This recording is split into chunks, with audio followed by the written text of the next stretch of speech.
What is even going on tonight, gamers? And welcome to the stream. It's a pleasure to be here and streaming with my friends. And I hope you'll come along with me tonight. Oh, I'm gonna stream until the daytime. Stream until the light.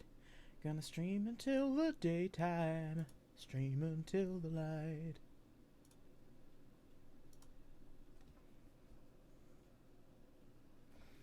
Just gotta make sure people all across the internet know all about the stream.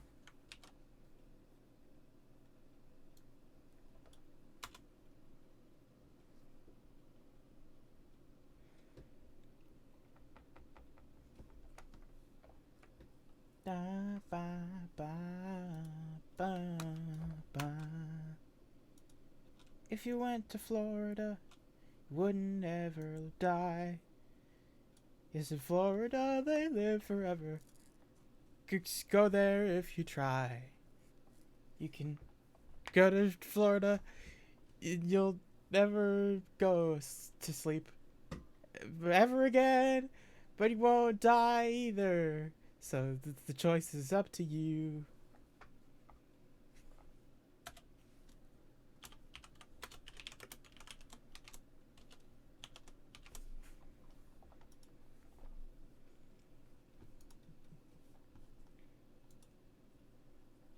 This has been a twitch.tv/beeshirt public service announcement.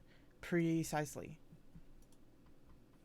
It's important that everybody knows this. Somewhere, if you didn't know, that was a parody of the Billy Joel song "Somewhere Along the Line."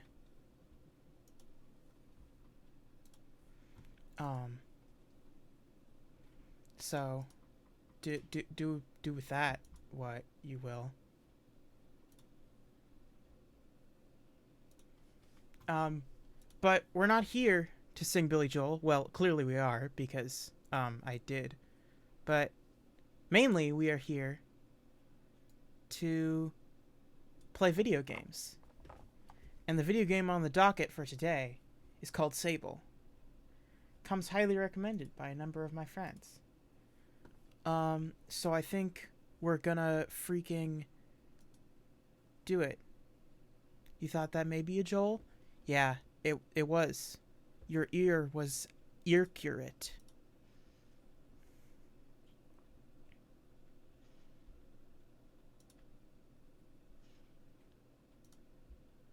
Okay. Here we go. Oh, hold on.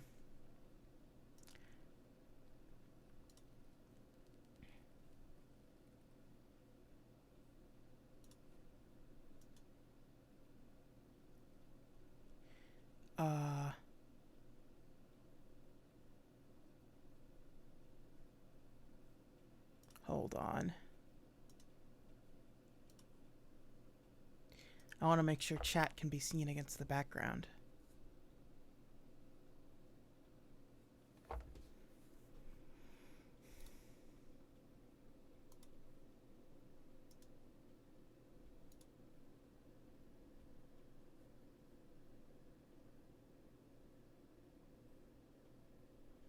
You're so invisible against the desert sand. This is the case, and it's true. Say anything. Say everything forever.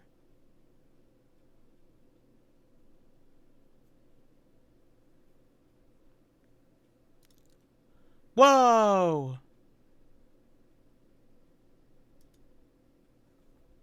That's cool. I like it. I love to be loved.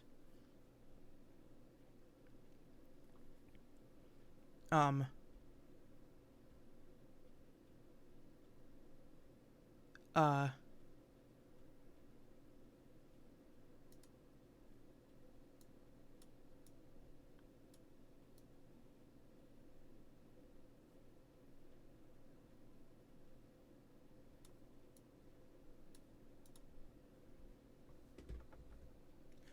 Okay, hold on. Sorry, this is not working out so good.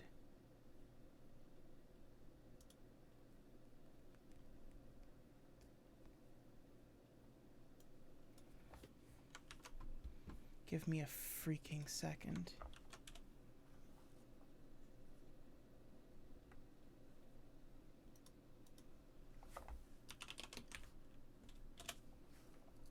How are you all doing tonight, chat?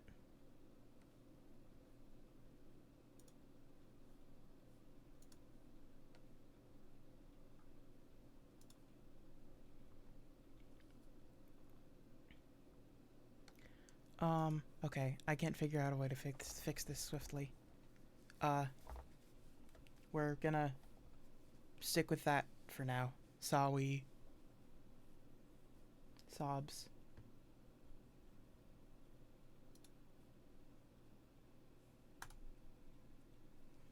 Alright.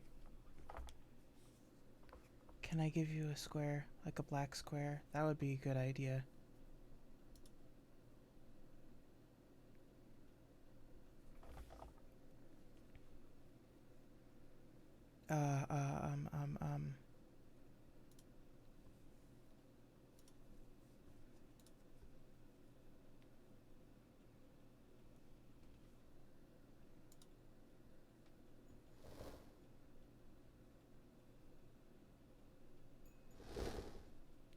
Golly. That's loud. I forgot how games are loud.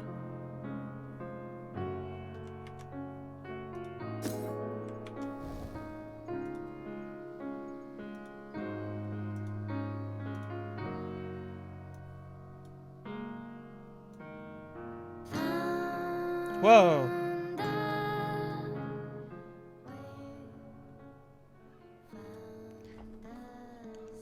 Yes, screen is black.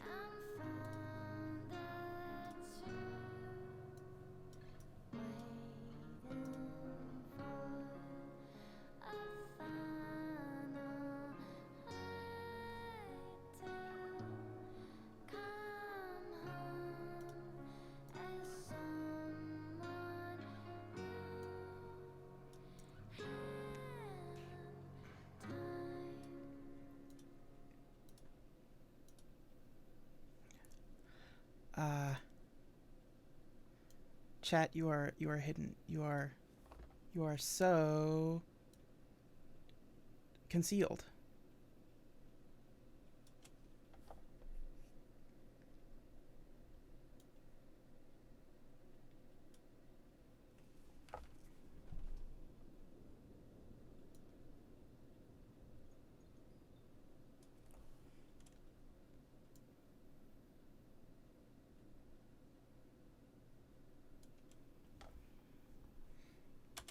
All right.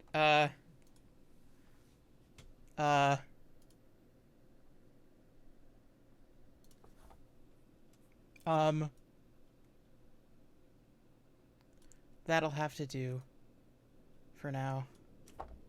I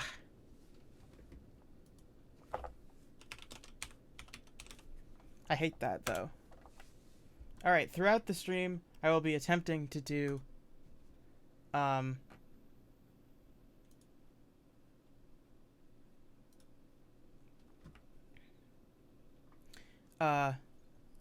fixes to problems. Oh, I forgot.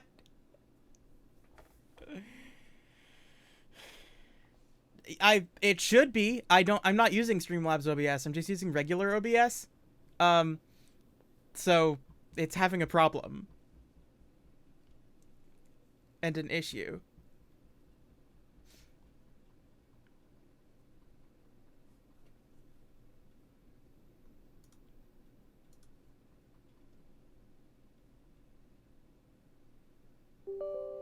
Okay. God damn it.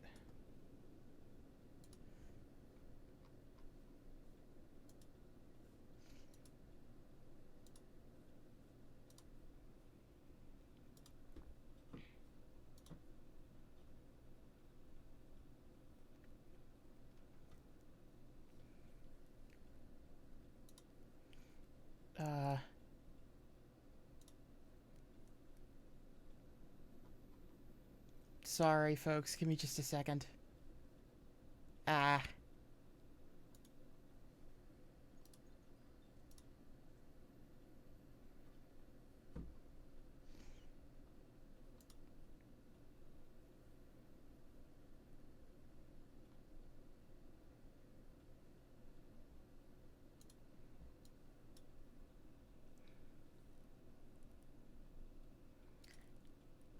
Can somebody, say something? In the chat? Yay! Okay. Awesome. Alright.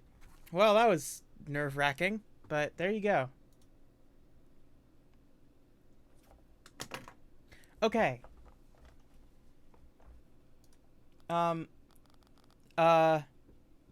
Alex, you've played this game. Should I be using a controller or M and K?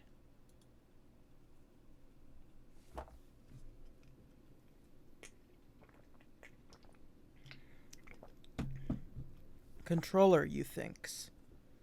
Alright. Well, maybe I'll fucking do that. What'll you think then?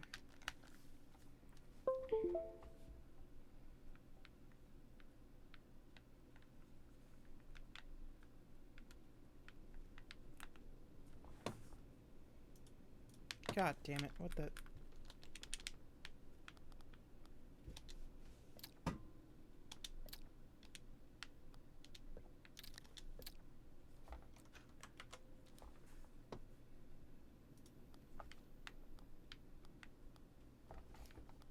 Yes. Okay.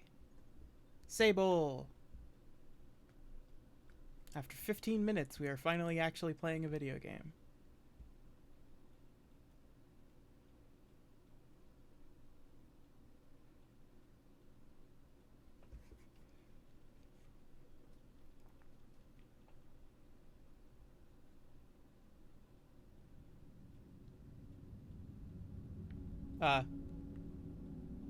The, shed works. Okay. Shks. A snake. No, a bug. Whoa. Hell yes. This game is already great.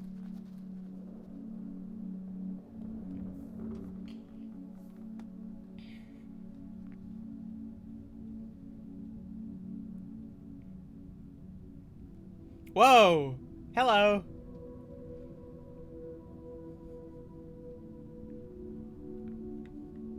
Who are you? I'm gonna call you Susan.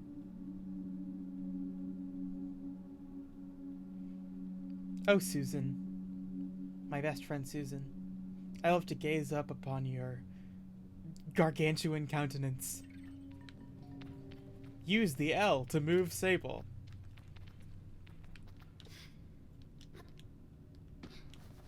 Ooh. I can dash, I can jump.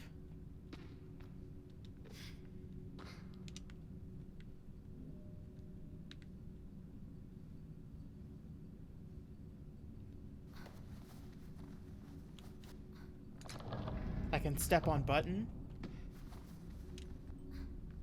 Press A to jump. Whoa, I got a... SABLE got mad hops. A considerable distance. Whee!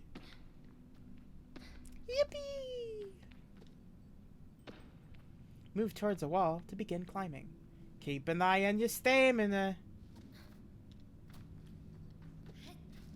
Oh, you don't need stamina to climb a ladder. That's natural, baby.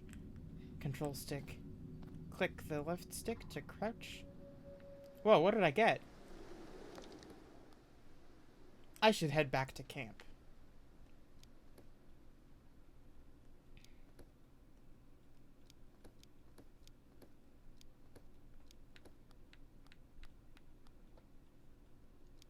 It looked like I picked something up, but I don't know.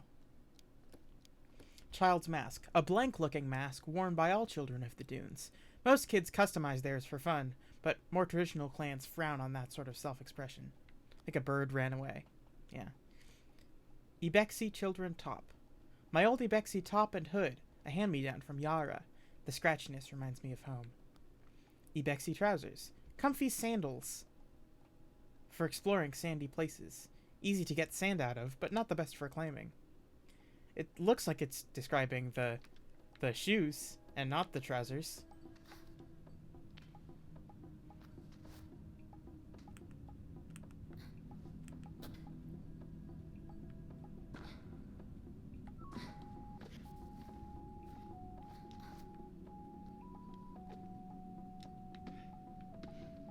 Insane airtime.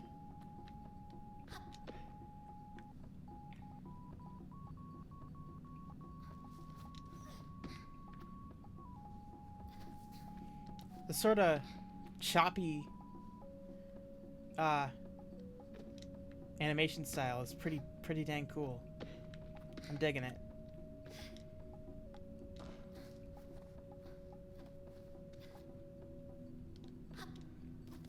Insane Airtime is a mech. That would be a pretty good mech name.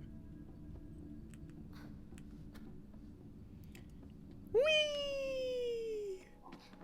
Yeah, I think you're right. It was a bird. I gots to look for secrets. It looks like this area isn't gonna have a lot of them, but it's not gonna stop me from looking. Or a monster truck. Oh.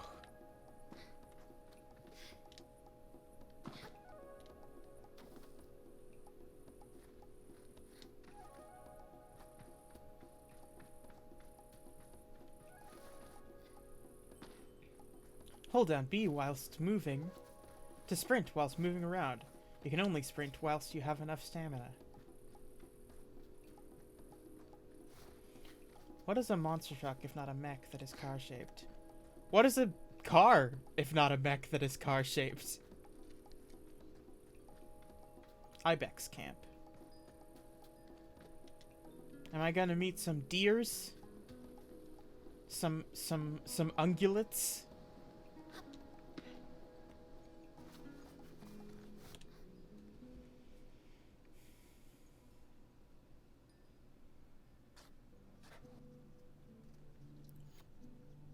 Whoa, what's he got there? I can feel Jadi smiling behind her mask, just as I know she can feel the teeth-baring little grimace behind mine. I'm nervous, and she's softly, sweetly amused.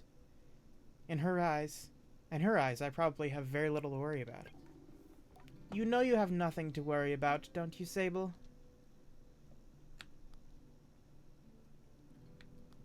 And yet... I shrug, but any attempts to act casual are fruitless. The movement is jerky, and I don't think I've ever been more aware of my little shoulders. She laughs. I mean it. But I do know how you are.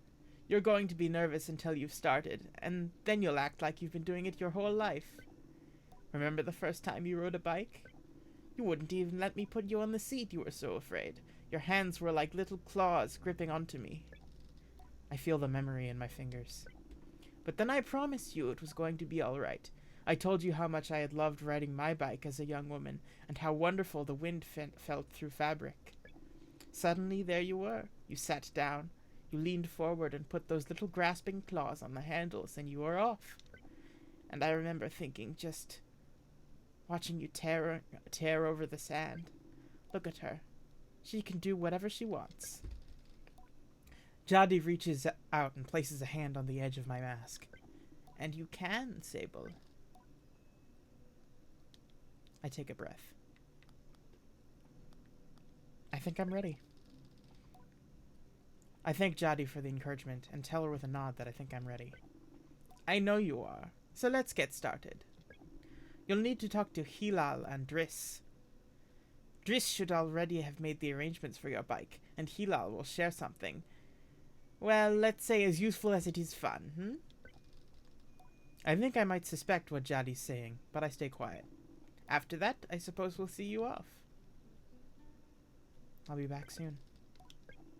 Sable, don't go planning your return before you even left. Take all of the time you need. It's a big decision you're making out there. I tell her that's why I'm so eager to make it.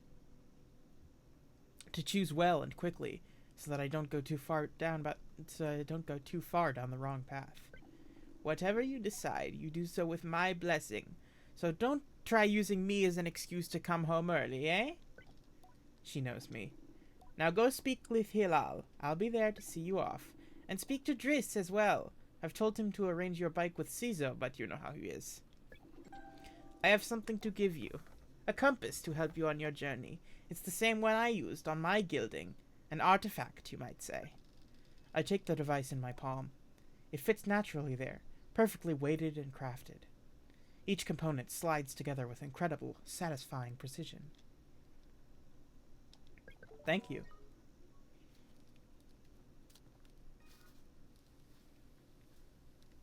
I see.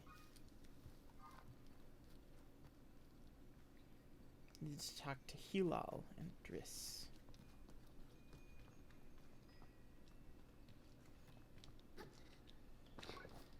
As I approach Hilal, they give an enthusiastic wave.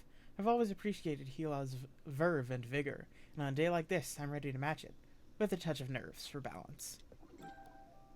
Sable, take this! Hilal hands me a small, round stone. As it nestles into my palm, I feel a warmth not borrowed from Hilal's hands, but emanating from within.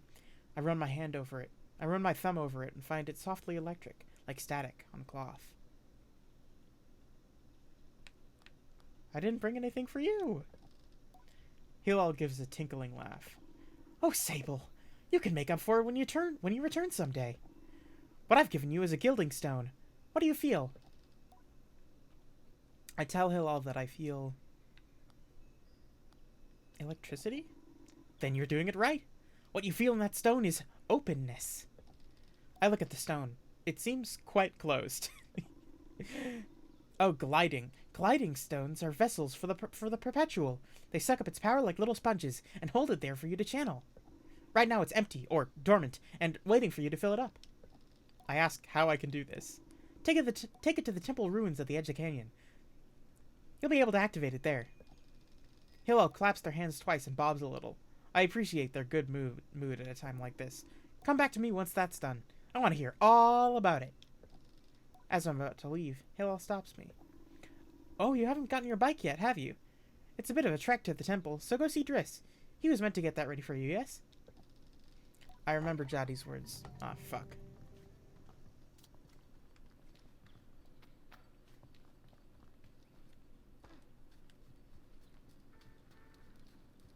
What is this? Logging in. Hello, Sable. Unread messages 0. Have a good day.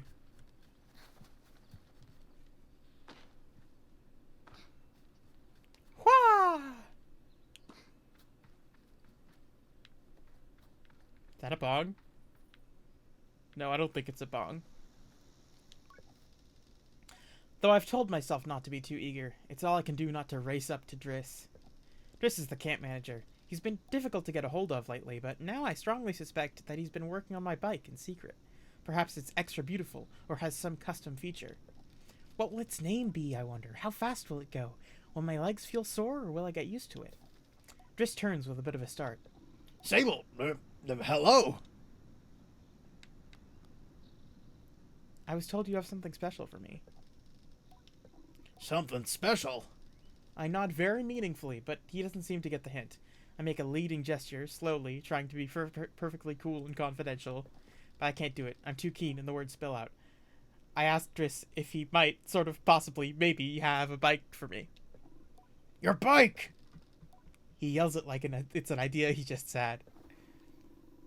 Your bike, yes, of course, right, yes, your bike. That I was meant to, that I prepared for you.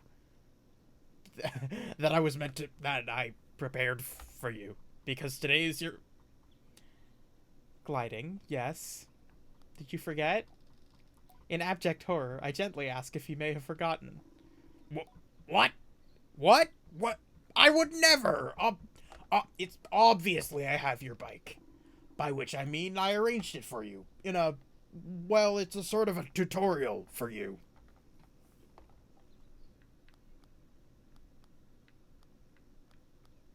Did you forget?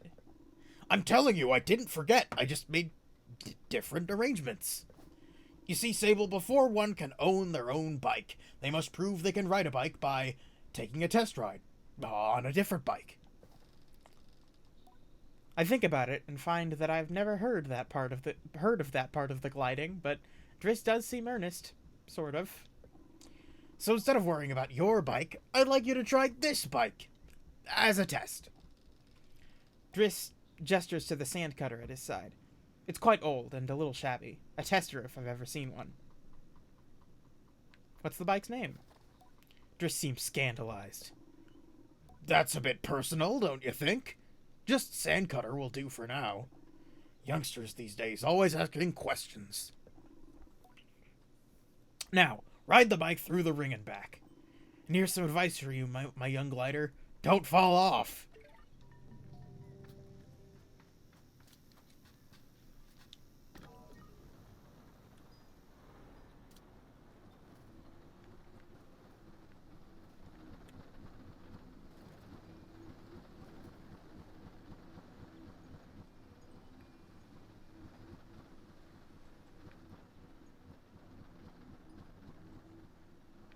Whoa! Just barely clipped that little stone, but it really messed with me. I don't like the sounds that this bike is making. Whoa! It's normal? Awesome.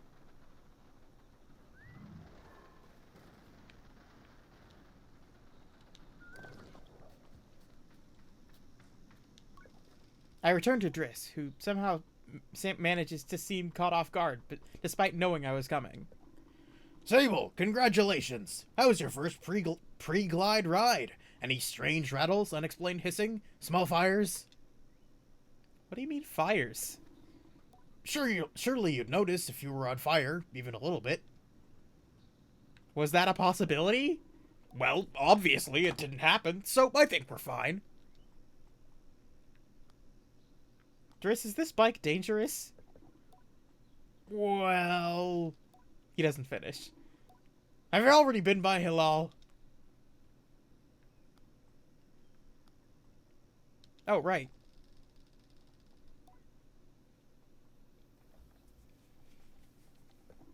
Well, you're getting the use of this sand cutter. That's something, huh? You can borrow it to run your little errands. My little errands? And Hilal's got something to show you, too. Help you out with more of that mobility you're after. With my confidence in this exercise only lightly tarnished, I thank Driss very much for his help and his bike, and I depart for Hilal. I definitely already talked to Hilal.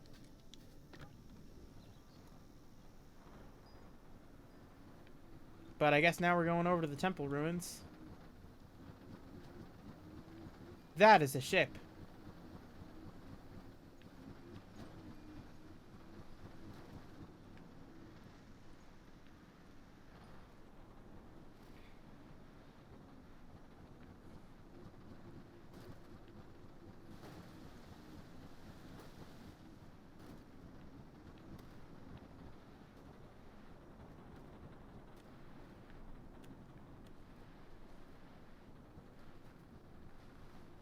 Whee!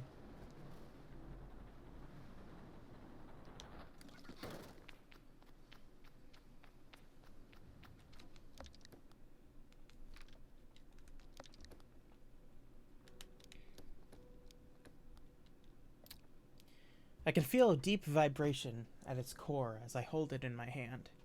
It is an impenetrable darkness. Whoa! James 17, thank you very, very much for the raid. Welcome everybody to the stream. I'm playing Sable. I've never played this game before, but so far it is positively charming. Gliding stone. I can feel a deep vibration at its core as I hold it in my hand. It is an impenetrable darkness, but its surface has barely perceptible markings etched into it. The compass. A device given to me by Jadi. It helps me find my way as I explore. Alright, so we need to... What did Hilal say? We need to take the gliding stone to somewhere over in these ruins. This stone gliding!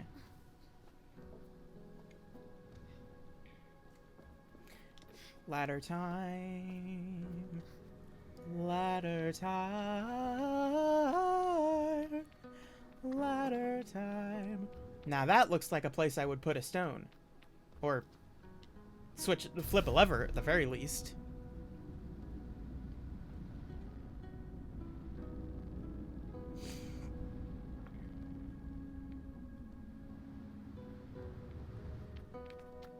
Alright, don't have anything to say about that, I guess. I forgot for a second that I can climb. But I can climb.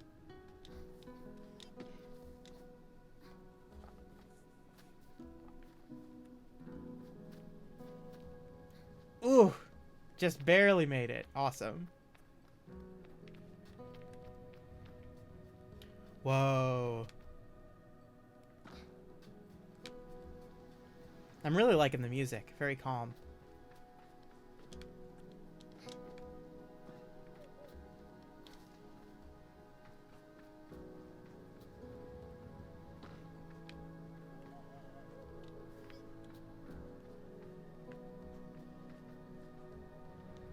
I take my bike out back every day and watch it do its happy little flips. Rating, not cute. Bikes only do this when they're very depressed.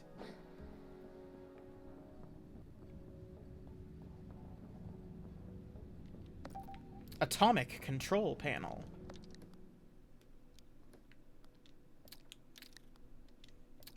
An internal control device used for allowing a machine to monitor its own mechanisms and make adjustments where needed. Without one of these in a bike, you're better off riding a goat. Wow. I don't know how I feel about the slanderous attitude this game takes towards goats. That's not very nice.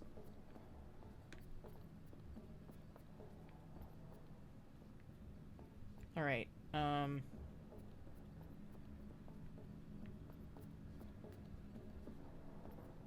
like, what's wrong with riding a goat? Come on.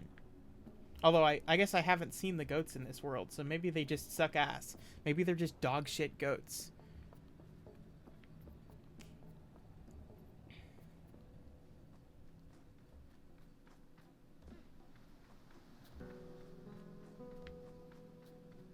A ride from a goat who sucks.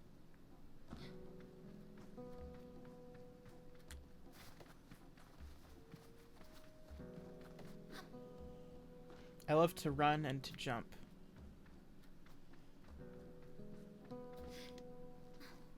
Climbs.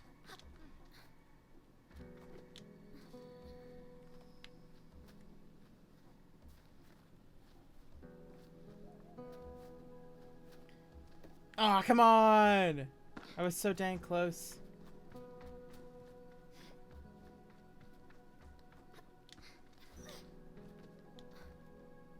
A third thing?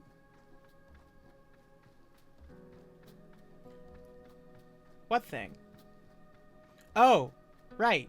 Yeah, running, jumping, and climbing. I'm a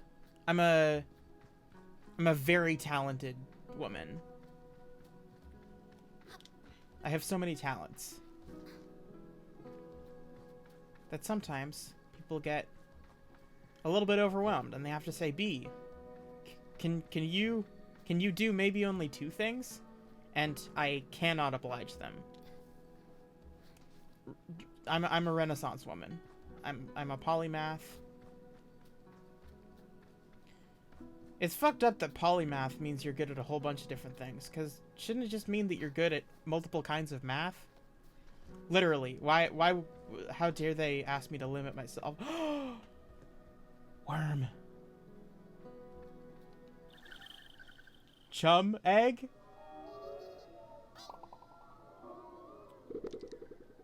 offered up by chums when planting themselves into the ground. Perfectly smooth and hard as a rock. These eggs seem to float with how light they are.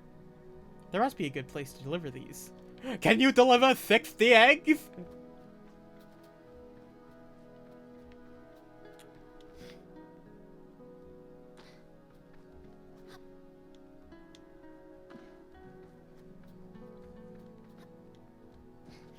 Today I learned that's not what a polymath is. It does sound like that's what a polymath should be, shouldn't it? Doesn't it?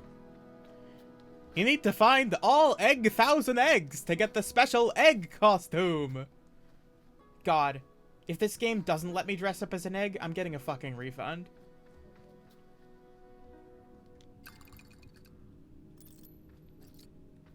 Oh, I just got some money. Did I raid an offering that someone made to some sort of deity? Did I just did I steal from God? Whatever. That's a good thing, I think. It's fine to steal from God. God doesn't care. God knows everything and can do anything. Knows anything and can do anything. So it's okay to steal from God if you're a teenager. Right, yeah. Like, I'm out of the legal...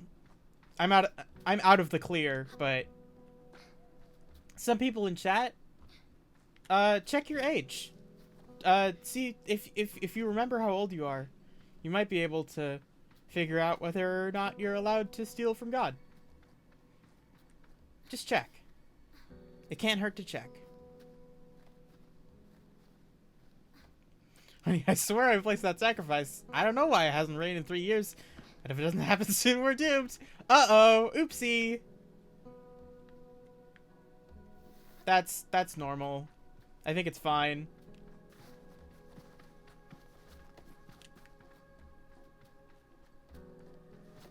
Listen, if I'm not allowed to doom a civilization to, death by extreme drought, then am I truly living? I would posit no.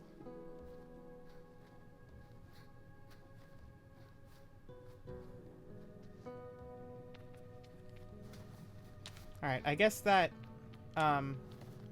atomic drive was the thing I was supposed to get here. I want my bicycle. Oh, I left it here, didn't I? Bike time.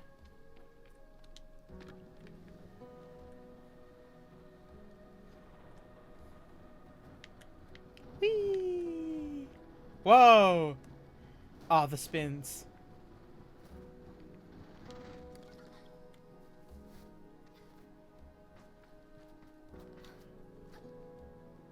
Chum egg. I love chum egg. This game is like Death Stranding. This is for sure a Strand type game. I still don't know what Kojima-san meant when he called Death Stranding the first Strand type game, but I think this one does qualify. Whoa, a glue blowy. A blue glowy is what I meant to say. Must be investigated. Oh, that's the thing I went through to complete the tutorial.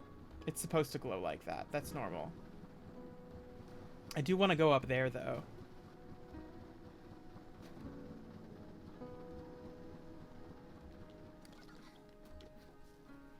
Blowing bubbles made of glue.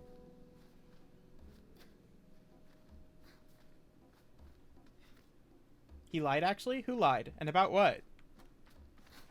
Oh, this is the first Strand type game. Gotcha. Yeah. Mr. Kojima actually, stole the idea for Strand type games from this game.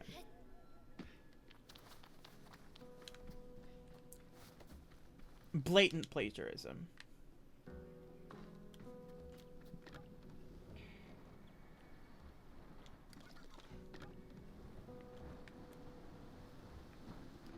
Oh, that's another ship over there. Another one of them crashed spaceships. Like the one we saw inside of the temple ruins.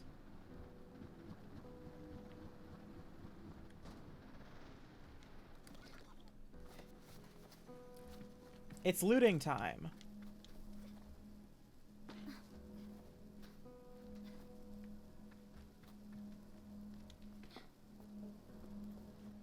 Whoa.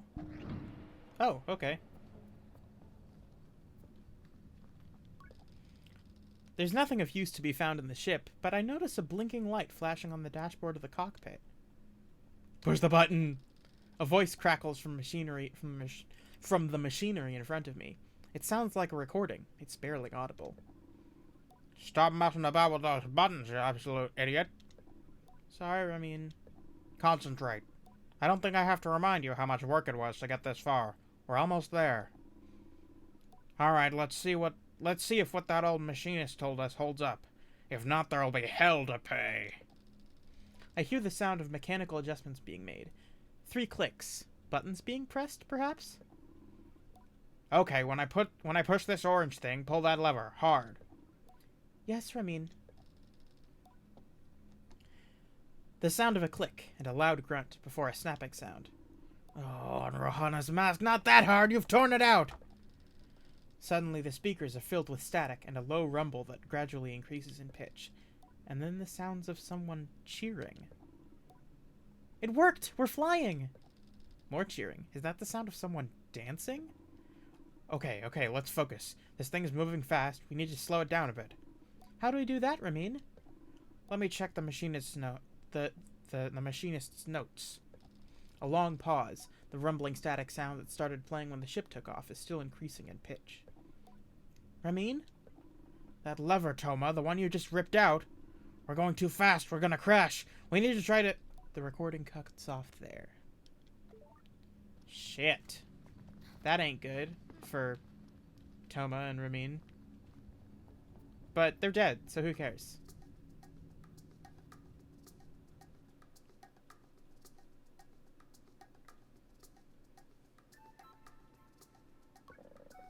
Are you looking for a calibrator? I tell Saima I have no idea what she's talking about. She seems annoyed, but that is generally her way. Saima laughs off my irritation, but I'm not going to give her the satisfaction. I cross my arms and try to effect a change. I'll give you the calibrator. I put out my hand, proud of myself for standing tall before Saima. If you give me some beetles. That's a fair trade, isn't it? Something you want for something I want. I try to decide if it's more mature to push her over and steal the calibrator, or to acquiesce. But then I simply stifle a sigh and shake her little hand. Perhaps some of the adults in the camp know where I can find some.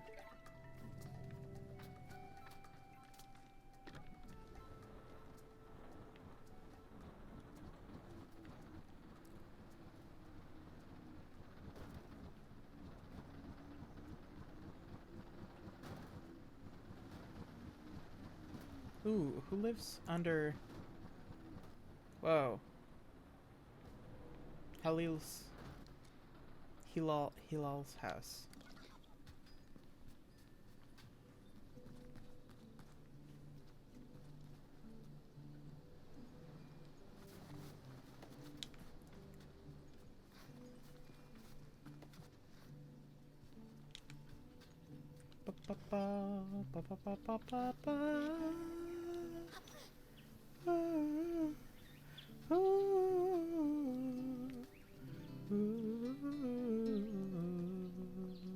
Whoa, it's one of those wormy guys. Presumably called a chum?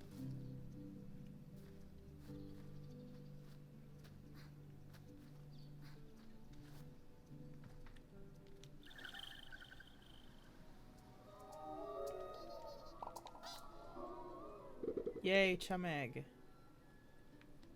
I think it's said in the description of chum egg what the animal is called. Yes, they are called chums. Yeah, makes sense.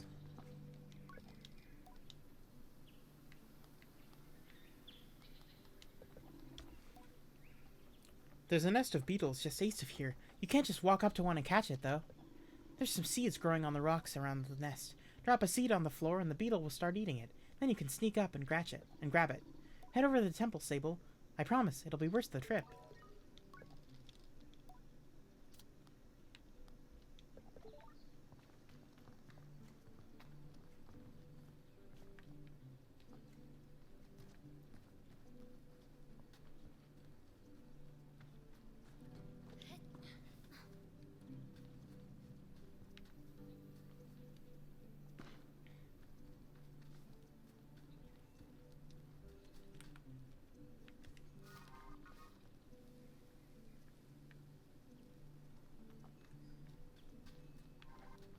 Beetle detour.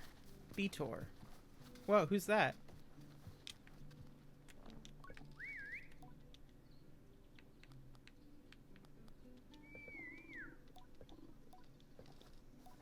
As she looks out across the landscape, Zeki's shoulders sag a little. I wonder what she's thinking about. Zeki's voice is weakly incredulous. I don't know how she's done it. That's Ilaria over there. I follow her gaze to a little speck in the distance, which I now understand is her daughter, Ilaria. Do you want me to get her back? No, she's fine, and I'll get her. I'm just... parenting. I suppose I'll know more about that when I'm older.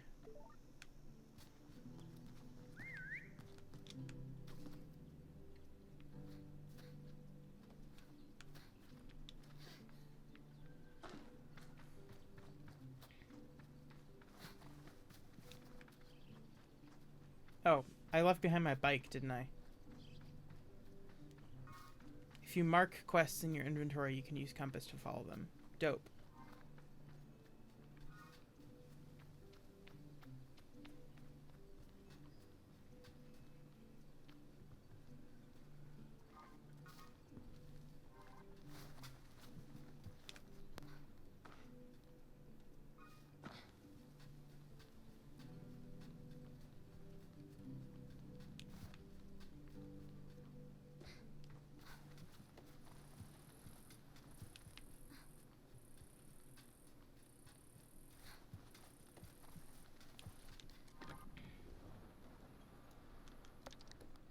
Quests. Yeah, beetle is marked.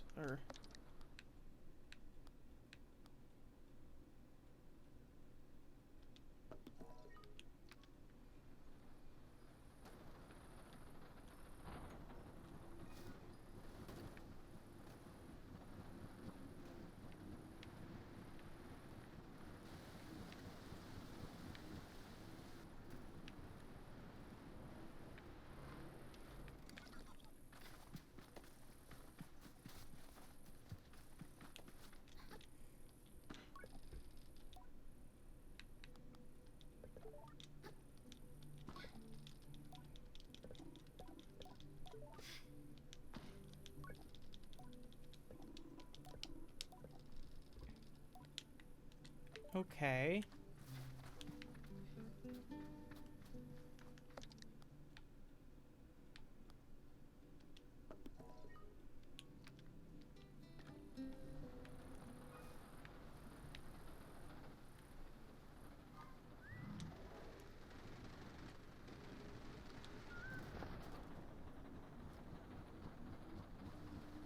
Yeah, I was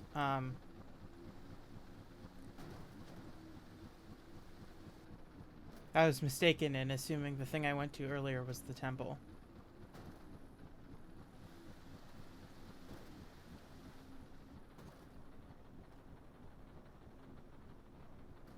That's the temple. I bet.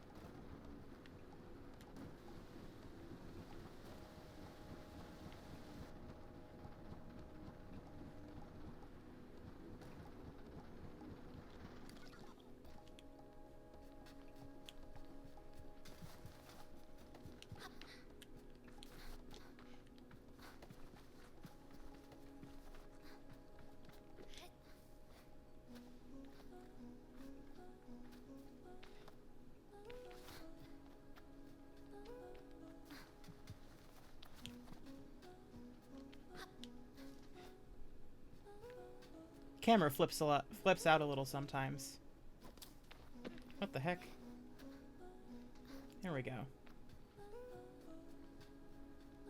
Chumeg. Chegg. Bib me a chegg.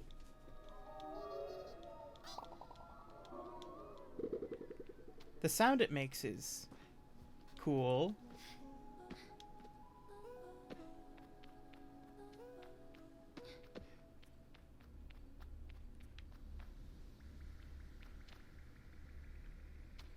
That sure is glowing. Whoa!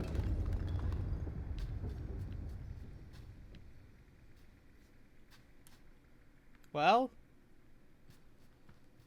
don't want to be DMCA'd by Chegg Study. I'm afraid I don't know what that is. And I've heard that ignorance of the law is a perfectly good excuse. So, if they take me to court, I can just say I didn't know.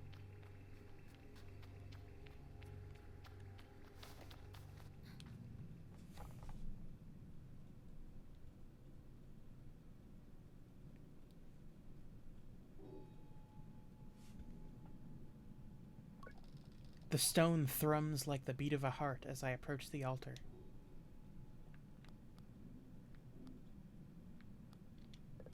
Yes and no. I am ready for Rohana to know me. I am ready to know myself. I feel her curiosity in this secret place. I know I am in her sight.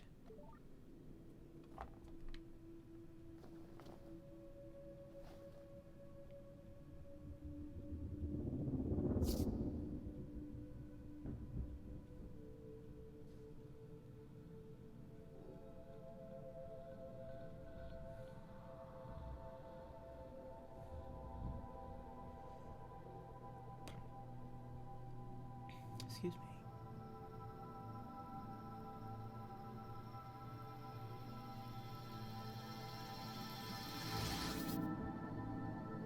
Orb.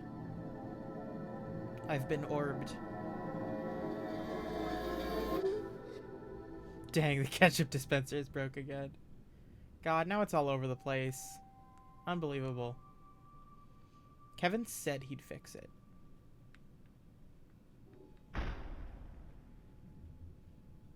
Sable is dead. Death by ketchup disaster.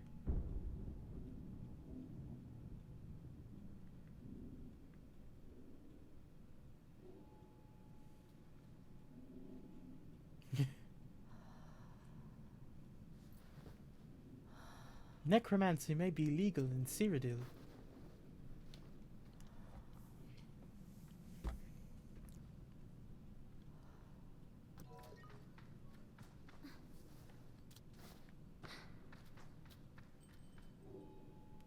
Gliding. Press and hold A to glide in midair. I can use the power of the ketchup ball to my example. My advantage. Jesus.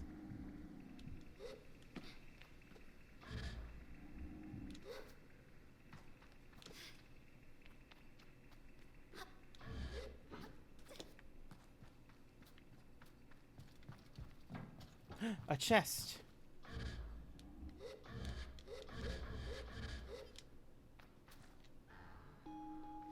Money.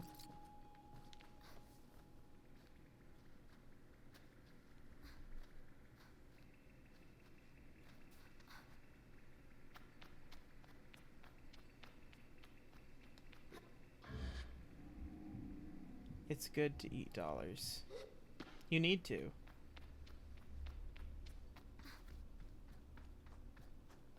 That's a bird. Aw, man, I can't sneak up on the bird. Lame.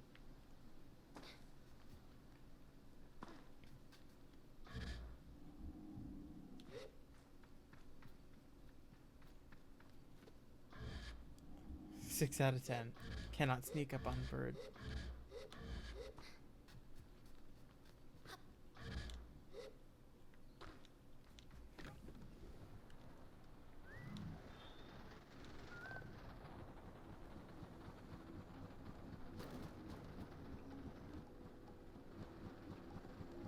I want to know what that thing up there is.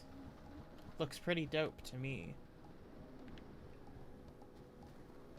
No bird sneaking, literally unplayable. I wanted to catch the bird in my little hands and have it be my friend.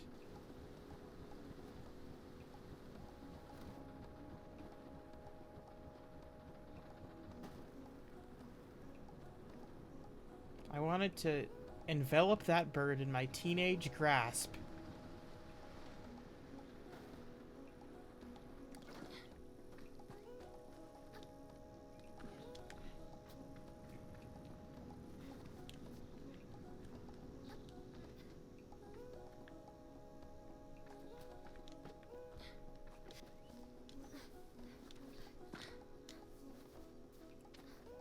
I'm literally so good at climbing.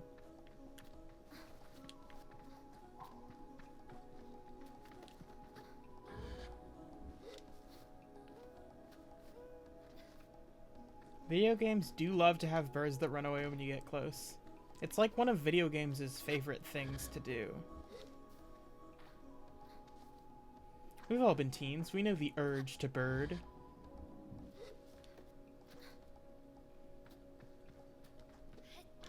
The Burge, some have called it.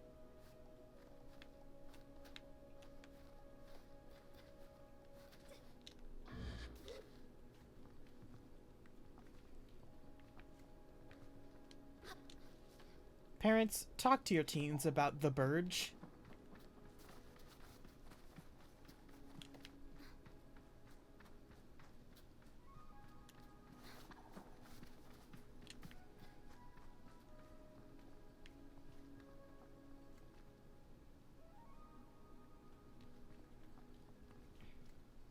I like it up here.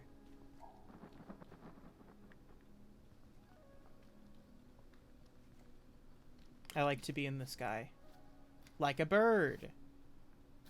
That Burge is shining through once more. More money.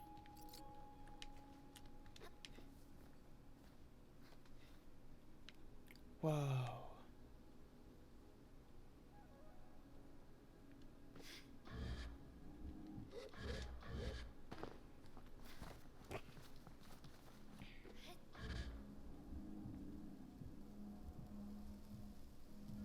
I love to find $20 in a box outside. It's normal. It's normal, it's expected, and moreover, it is required.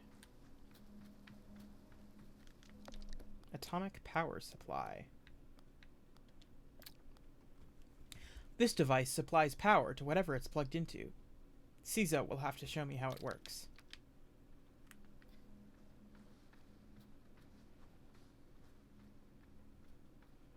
$20 in a box outside.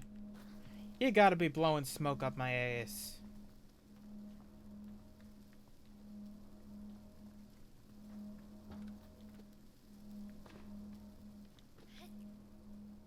In a box inside. I love finding an atomic battery outside.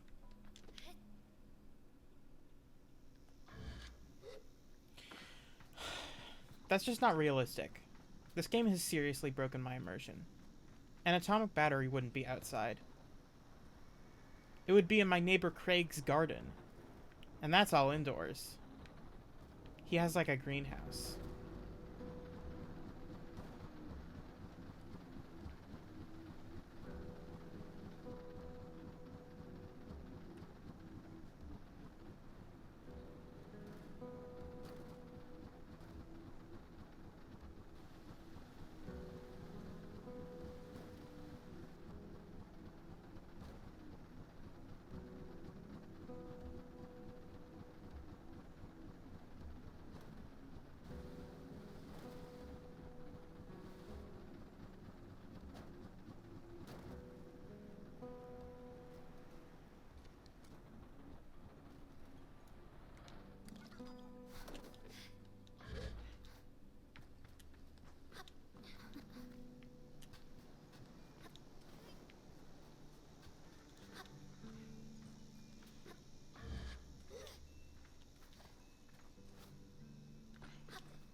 I love to repeatedly mantle a ledge and not get onto it.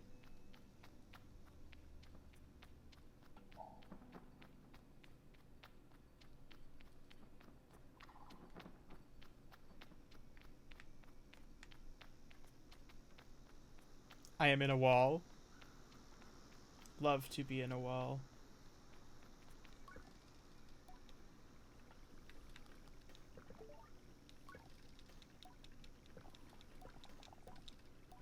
Caesar looks busy. I should leave her to it.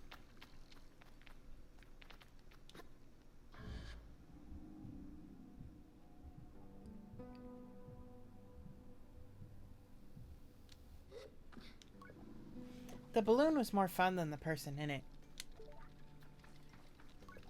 I approached the cartographer. Ah! Greetings, child! I saw you looking longingly at my great balloon. Quite a piece of work, isn't she? She really is. I nod enthusiastically. It really is an impressive vessel, however nervous I get imagining being up there all alone. I wonder if anyone's ever fallen off of one. Best not to ask right now. Well, good to meet you, and... Oh, I should introduce myself. I'm Jordan. I tell him I'm Sable. Suppose if you've come all this way to see me, it's probably a map you're after, eh, Sable? I would love a map. Of course you would. That'll be 50 cuts. To my ears, it's a fair price for a map, but too expensive for a pre-gliding glider with empty pockets. I tell Jordan I'll be back. I'll need to ask Jadi for some money. Farewell, child. I have that many. Bullshit, I could just buy that right now.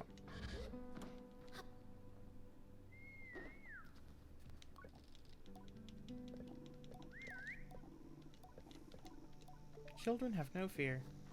Our name is Sable, yes.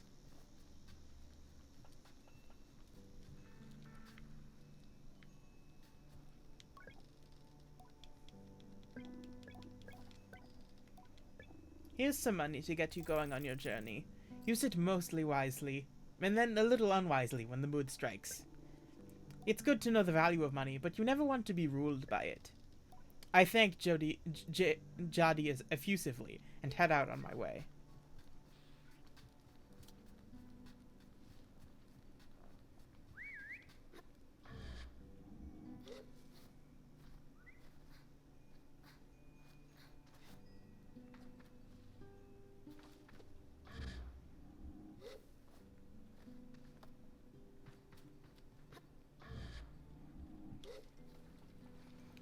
I know I need to speak with Halal again.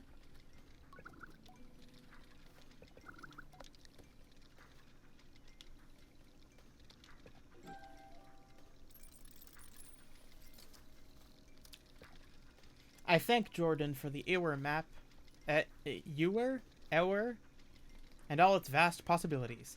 Something about this makes it feel more real. Good luck on your gliding, Sable. I still remember mine. I asked how it was. Short. I knew since I was a boy that cartography was for me, but I spent a little extra time out there just to enjoy the world. Speaking of, keep an eye on the skies, eh? Plenty of my colleagues out there, and they'll have more maps to sell you. From Hakoa to the Sodic Waste. I thank Jordan for the tip and say goodbye. Farewell, child.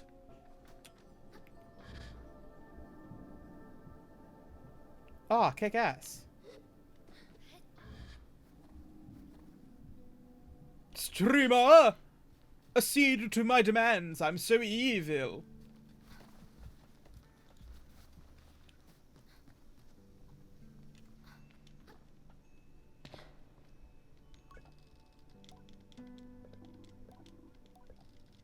When I return to Hilal, it's clear they know what I've just experienced.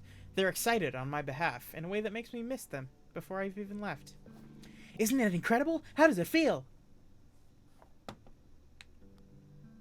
Safe, like a warm hug. I tell Hilal that I feel almost embraced by the Perpetual, warm and safe in my own little bubble. They swoon. Oh, that's such a nice way of describing it. Hilal's mood doesn't darken, but the sigh they let out holds a bit of sorrow. You're very lucky, you know. I miss it so much, that feeling, just floating on the breeze. But I suppose it's best that it fades with age, hmm? Or else I might never have come back from my gliding. I'd just be out there, heaving myself into chasms. I'll heave myself into chasms for you. I tell Hilal I'll throw myself into 1,000 chasms on their behalf, and they giggle. That's what I like to hear. I know people manage to keep it up, but I don't know that I've got the time to practice it as much as they do. It takes a really serious focus. Hilal laughs, even if there's a bit of regret to it. And I certainly haven't got that. Still, I suppose the gliding wouldn't mean much if it were all gains and no loss, huh? I think about that, but decide that there is already too much loss on my mind to consider it much further. I am saying goodbye to my clan, my family, my home, my childhood. To lose the Perpetual is a sacrifice for another time. You're gonna love it out there, Sable, even when you don't. My advice? Try to have fun. There's a lot to be said about ritual independence and all that out there, but the world's an easier place if you put joy first. I thank Hilal for their advice and for their help, and tell them I'll miss them. It'll be over before you know it. Warning and a reassurance, all in one. I say goodbye to Hilal. Before I go, Hilal gestures to the tower. It seems Cizo wishes to see me before I leave the clan. Well, before I talk to Cizo, I'm going to look at beetles. Beetle detour.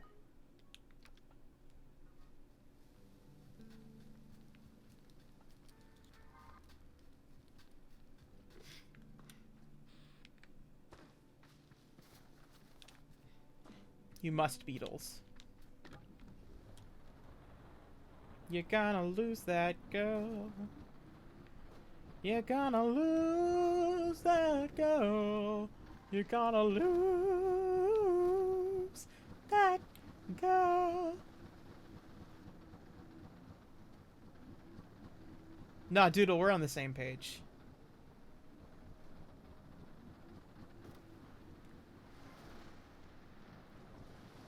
Beetle, beetle. Beetle, beetle. I don't know if that's what you were going for, but that's what sprung to mind.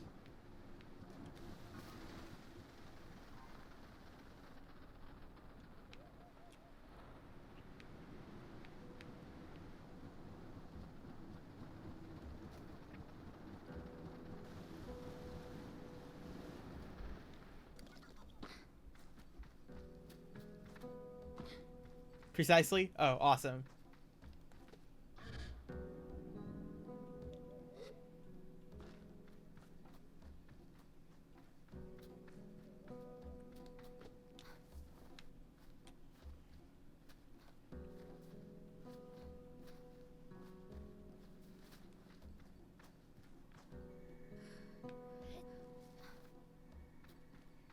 I don't think that's the way I was supposed to get up there, but it sure is the way that I did.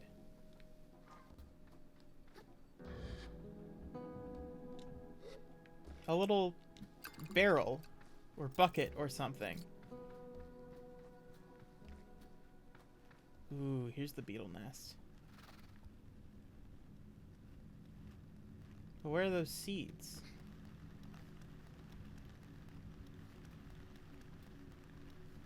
Oh, I like the beetle noises.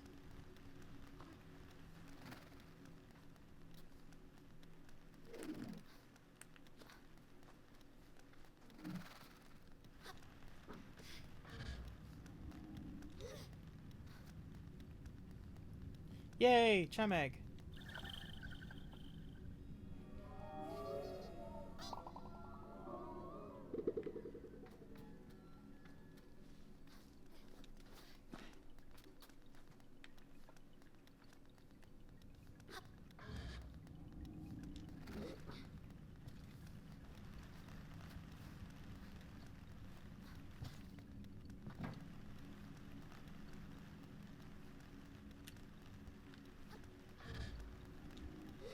Oh, come on, I can't climb that?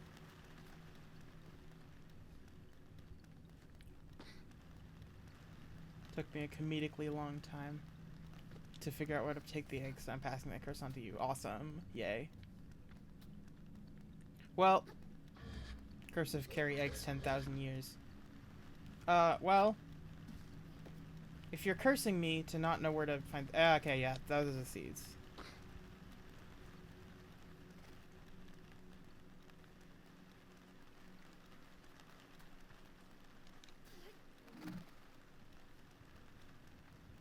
That noise sounded like a Toon Link noise from The Legend of Zelda: The Wind Waker. Like that specifically that. Jeez.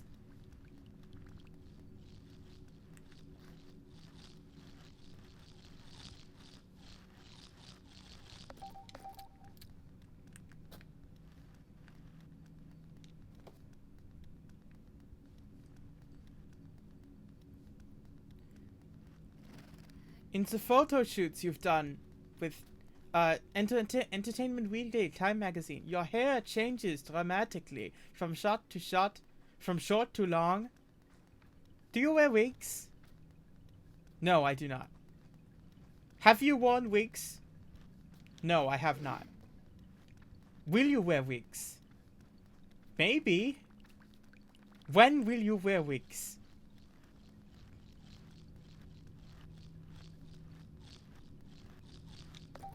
Yay. 3 beetles. 3 dolls.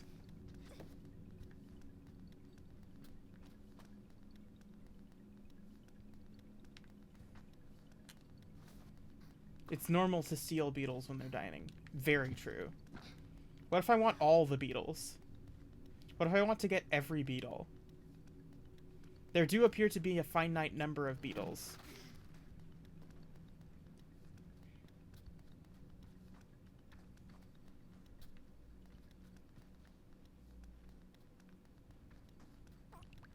End of the world.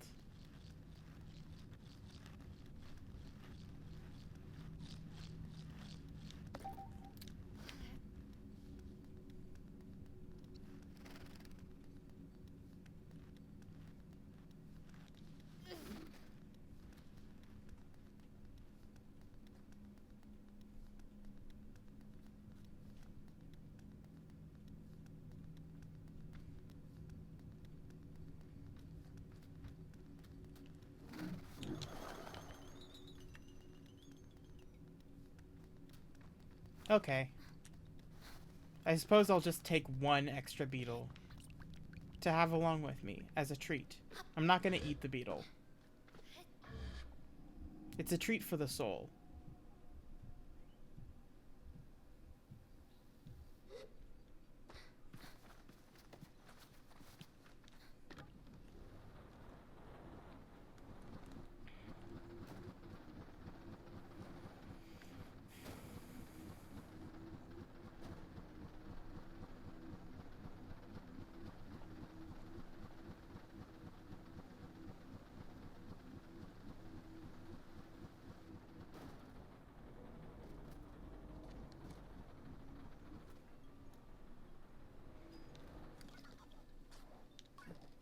Umar is a man of few words, and he's nothing if not consistent.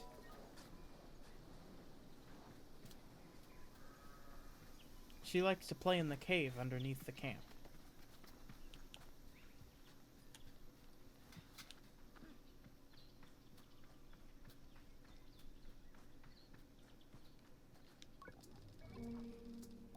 I feel embarrassingly vindicated as I hand Saima the beetles, but rather than gloat, she hands me the calibrator and begins to cry.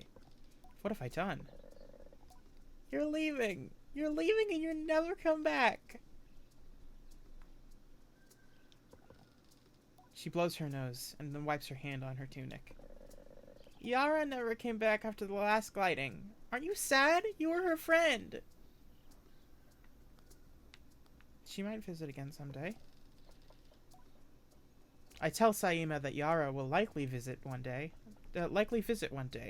just as I will if ever I should choose to join another clan. But how will you find us? We'll have moved 1,000,000 times by then. I offer that I will always find the Ibexi, no matter what. Please don't go. I tell Saima not to worry, that I will be back sooner than she knows, and I'm sure she pouts behind the mask. And I add that if I am not back sooner than she knows, then she will be ready for her gliding by then, and she can come bother me herself. Promise? I say yes. Good. Then I suppose I can come see you off. I thank her and say goodbye for now.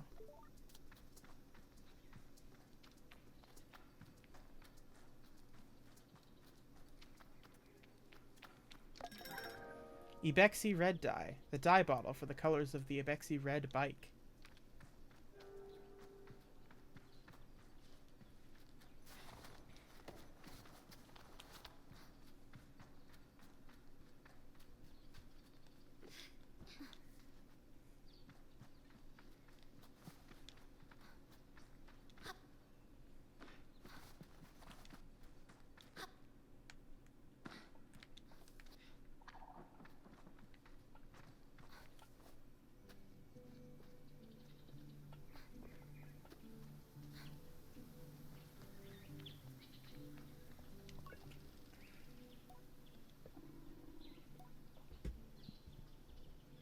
There is a great verse that says much about our folk, buried under sand.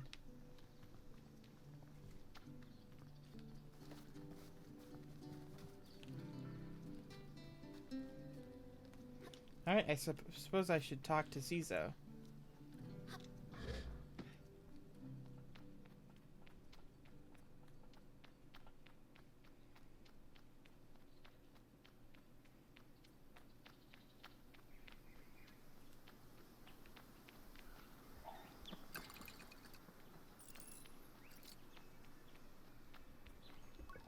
Zizo is an outclanner to the Ibexi, but I've known her for nearly as long as I can recall, and think of her more as a kind of distant relation than any sort of outsider. Machinists, I'm told, are given their posts, and by their training, are given their posts, and by their training and their code must go to where they are needed. But Zizo has been among us so long, that it's easy to forget it's an assignment first and foremost. As far as any of us are concerned, she is one of us. I think there is a perception among the other clans that the Ibexi are quite insular, or that our designation of Ibexi versus outclanners suggests some nervous othering of those who are unlike us. But in practice, such things are more the result of our nomadic nature.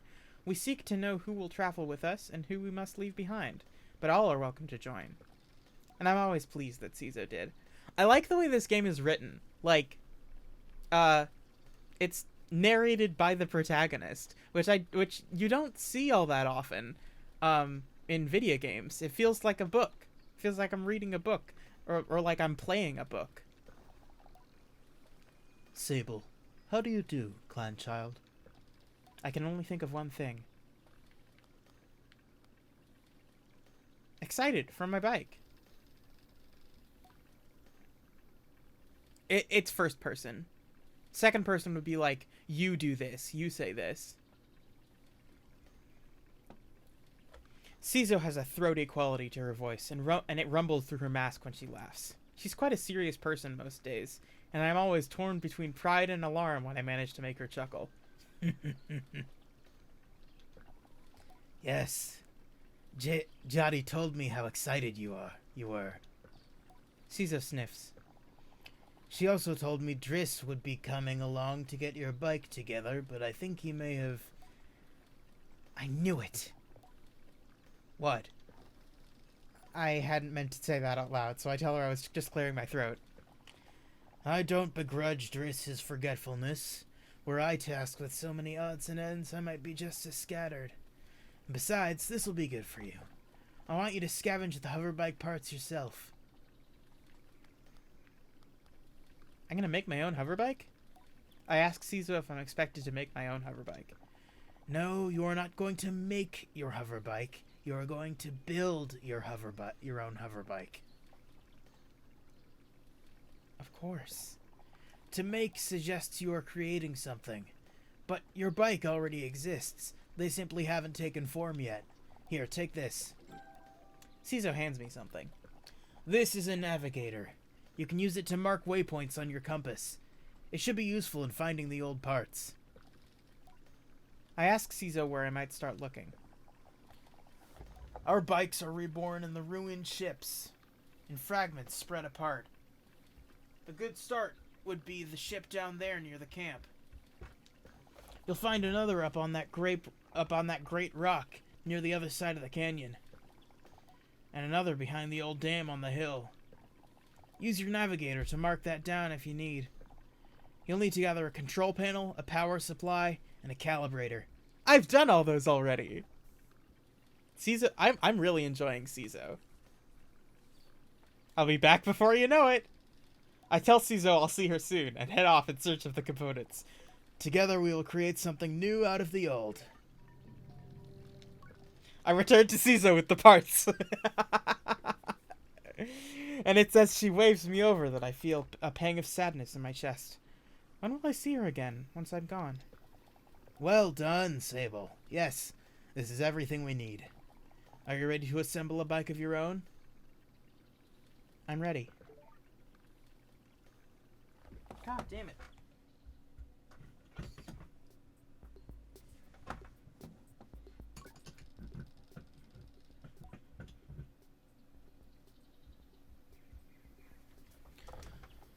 Caesar relaxes in the workshop. It isn't that she's particularly rigid or anxious ordinarily, but there's a certain calm beauty that one truly appreciates when Cizo is in her element. I wonder if it's this way for all machinists. What you must understand, Sable, is that the components you acquired, they fit together. Not by chance, not by effort, but by nature. They belong to her. They have always belonged to her. All we are doing is assembling her from what she has already been. I nod and feel a soft buzzing in my ears. Among my clan, we believe that machines have names, held for ages like deep secrets, unheard by those unequipped to listen. We will find this one's name together.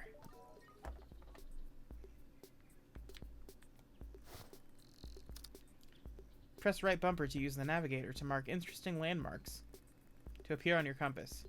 You can also add and remove markers on the map screen.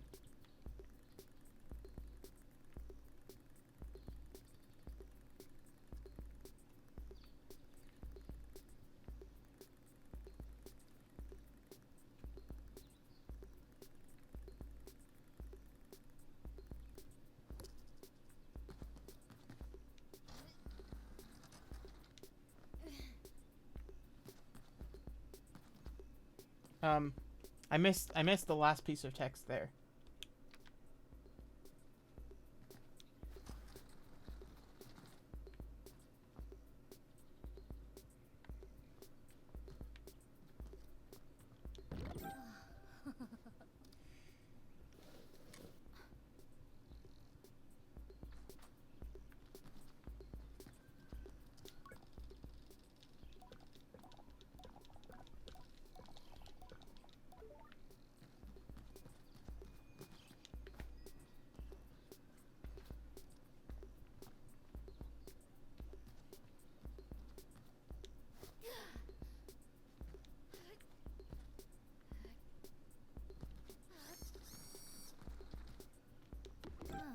Gilding bike booster.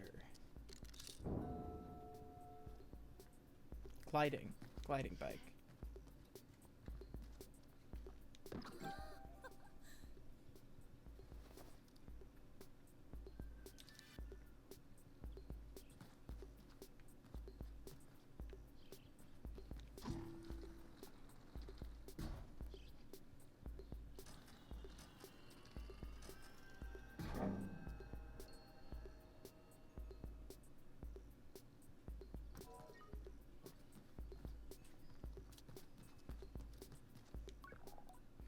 Listen.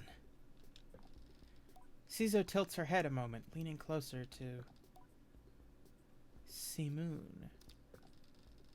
All at once, I know the hoverbike's name, Simoon.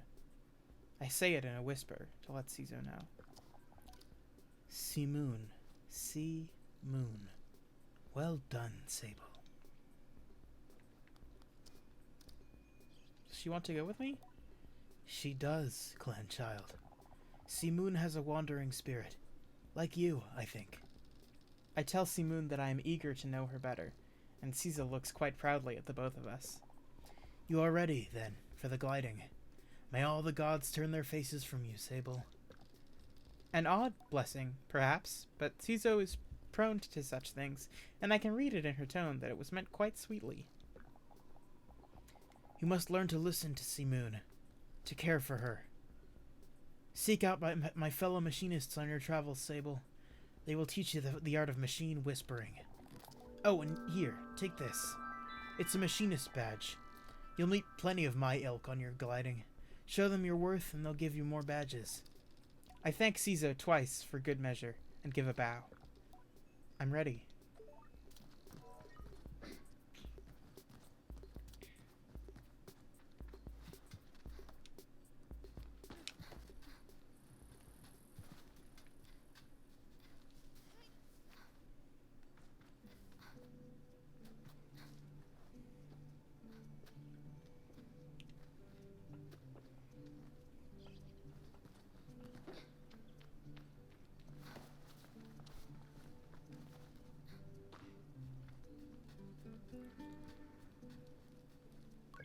I return to Jadi with a new lightness, and it makes the weight of my departure feel heavier still. What a strange day. Sable, is that a badge you've got there? Cizo gave it to me. I tell Jadi that Cizo gave me the badge. Then you must have earned it. Well done. I give a bow of thanks. Well, Sable, if you keep this up, you'll be headed for the mask caster in no time. I try to think about going to a mask caster, but it seems impossibly far away. Imagine choosing what I want to be. Imagine choosing what I want to be forever?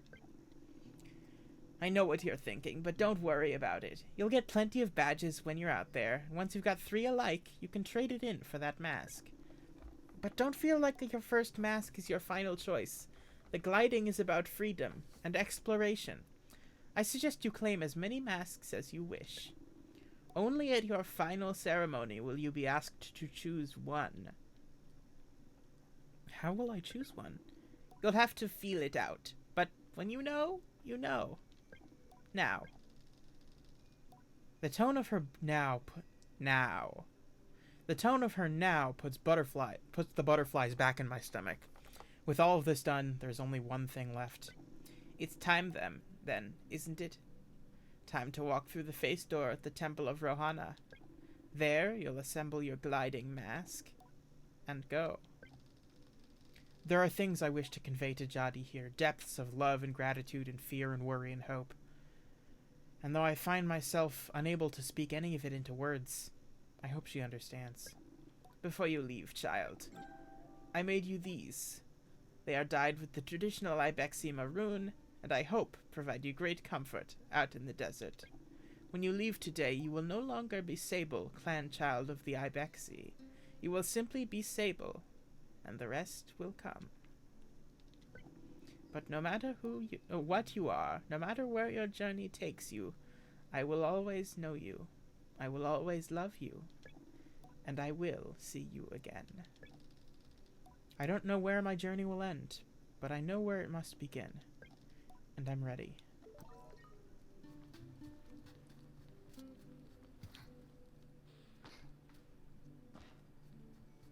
I gotta talk to Driss first.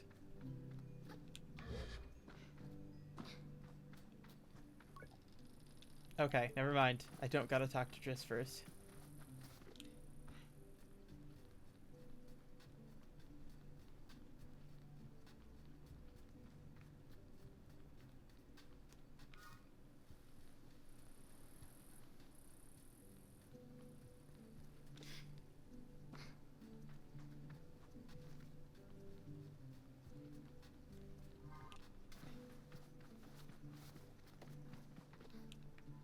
Goat.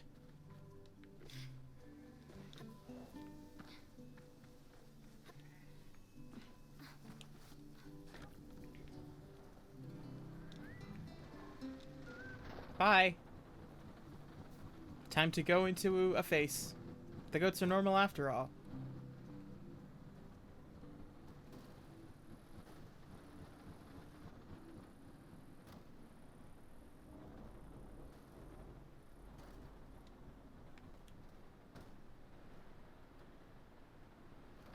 Alright. Looks like this is where I have to get off. Let's put on my new clothes.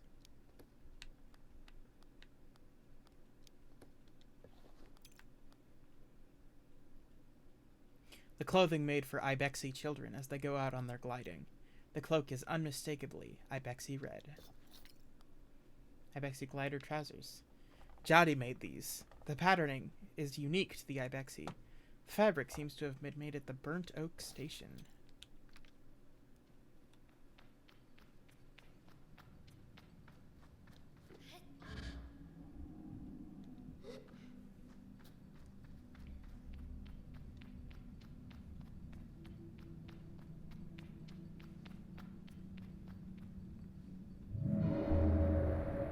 Whoa.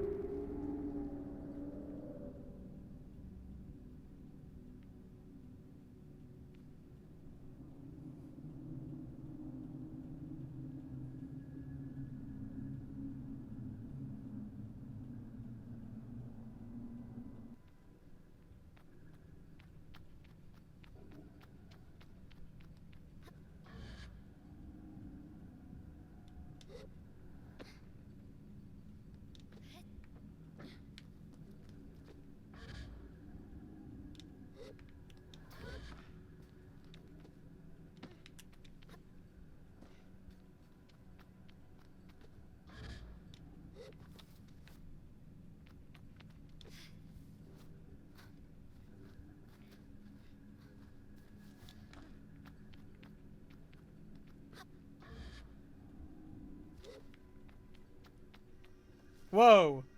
I don't think I'm supposed to be in there.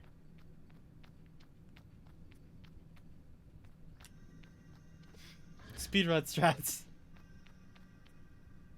Yeah, I am absolutely going about this in the most expeditious and expedient and efficient way possible. I'm definitely not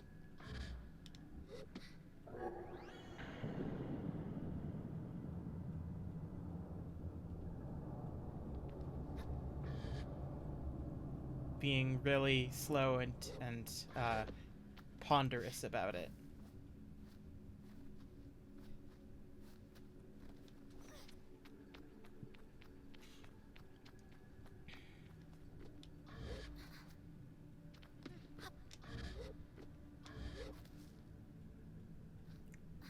So it counts as speedrun strats to be ponderous.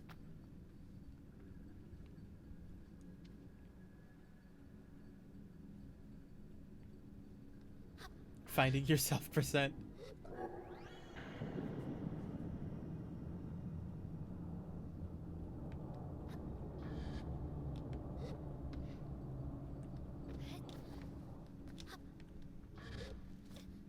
Eh.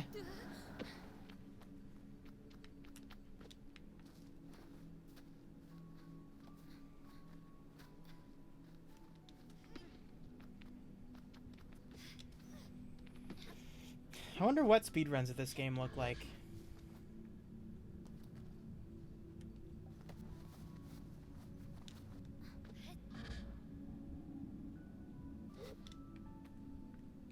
A chest. Be a strange game to speedrun? I would imagine, yeah. A cache of 100 cuts, made from metal harvested from crashed ships. They have holes punched through the middle where a rope can be slid for easy and convenient transportation.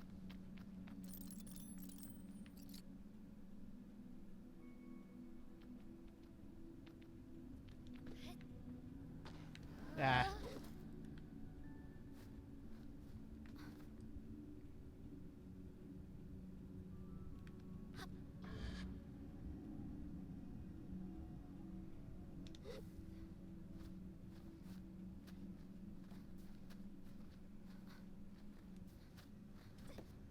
Yeah. 80% is 13 minutes. Wow. We've been going for a little longer than that.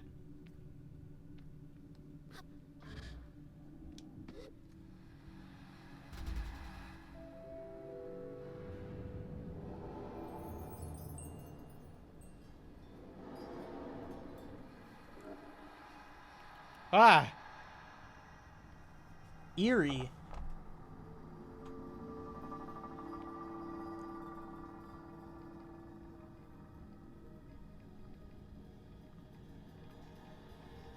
More ketchup and mustard malfunctions.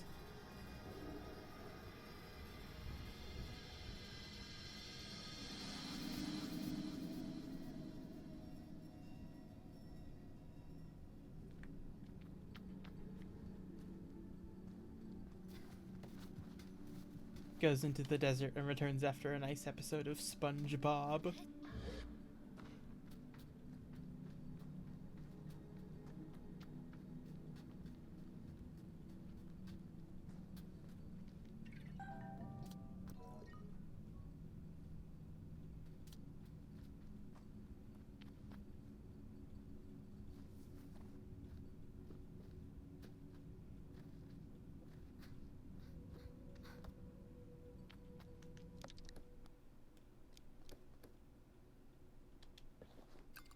A mask worn by those in the Sand Sea, made of bone.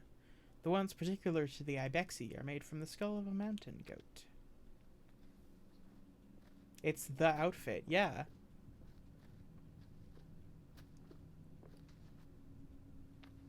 The one from the images. From pictures people have made of the video game.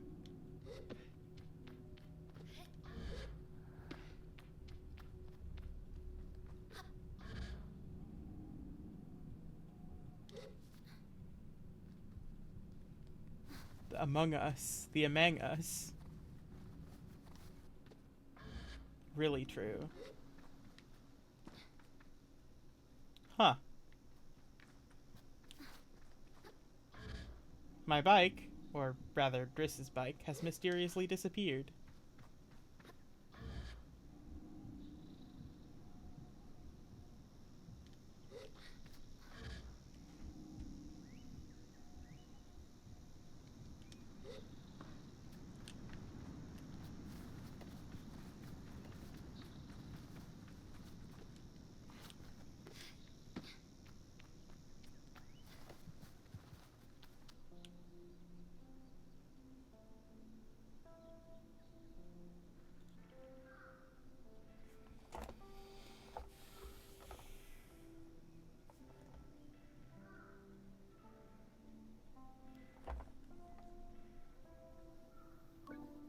Logging in.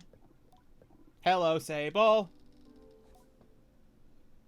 Jadi's voice echoes strangely through the machine, yet still it warms me. Well, Sable, this is it. By the time you hear this, we will have gone. The gliding is a journey that must begin alone. There is a certain nuance lost in transmission, and for that I am grateful. It would be far too much to hear the cracks in her voice and not run weepily into her arms and to stay forever. But I am ready, and so I close my eyes and listen. But though you go by yourself, you are not without friends, you are not without family, you are not without love. These things you will always carry with you, as you do your mask. And I know I'm not supposed to do this, but if I were you, I might go and see Utari. They're the machinist at Burnt Oak Station, and among Cizo's closest friends. Utari's a good contact to have on one's gliding, and a fine way to get another machinist badge if you're so inclined. Only a suggestion, though. As for us, I'll send another message once we've returned to the Ewer, so keep an eye on the post boxes, and try not to forget us. She takes a long breath, and I forget that things as easy as breathing could ever exist. The world is waiting, Sable. Good luck.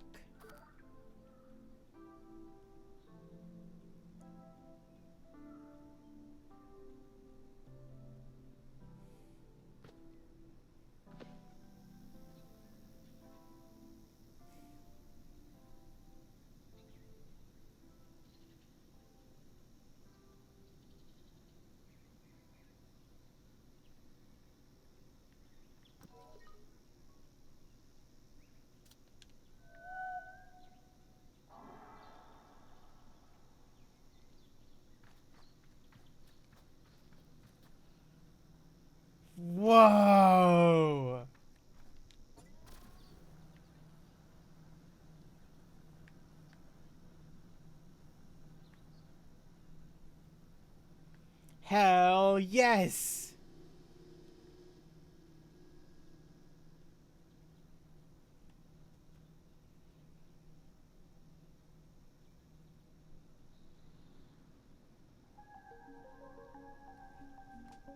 His bike is a horse? True.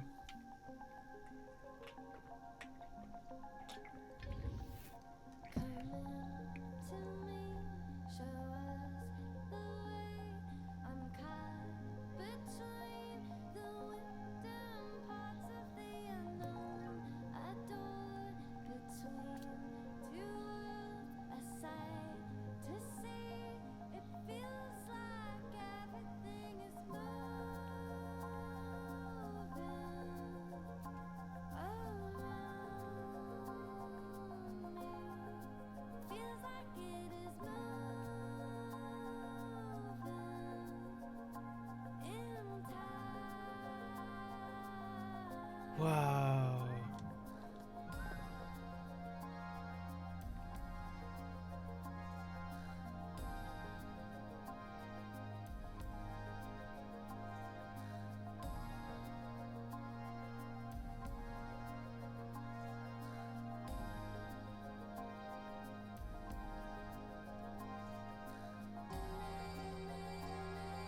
Random bangers dropping as you walk around.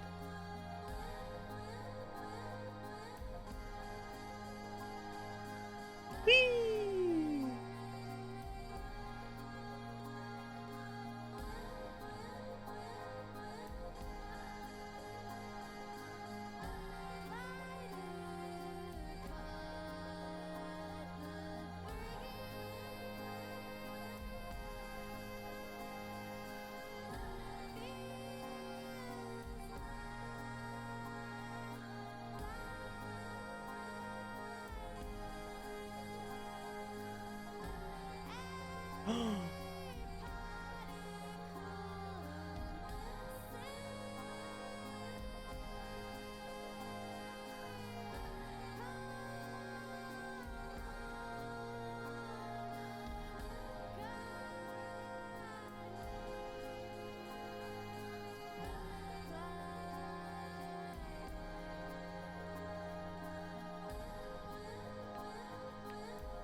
Climber Zana.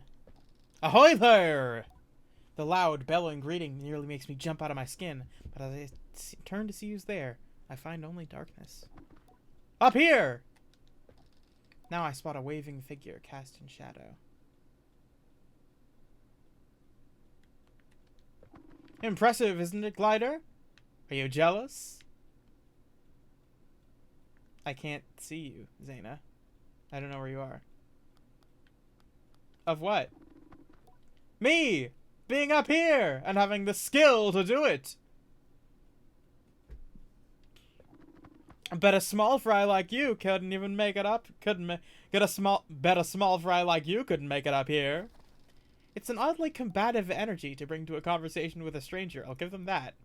Yet something about it finds a home in my brain. Small fry. Little Sable. Tiny little Sable. A grain of sand tossed about by gentle wind. I look up at their tittering silhouette. Challenge accepted.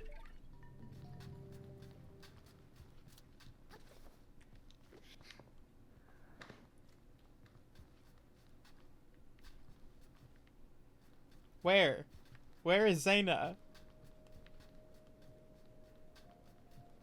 Oh fuck, was that a How I Met Your Mother reference? Did I reference How I Met Your Mother? Ugh.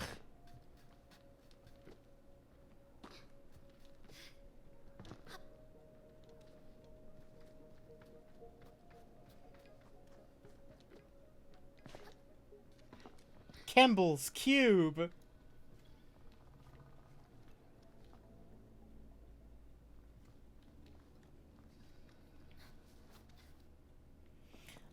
I know nothing about that show. I watched all of that show. I could not in a million years tell you why I did, but I was very into it when I was like 12.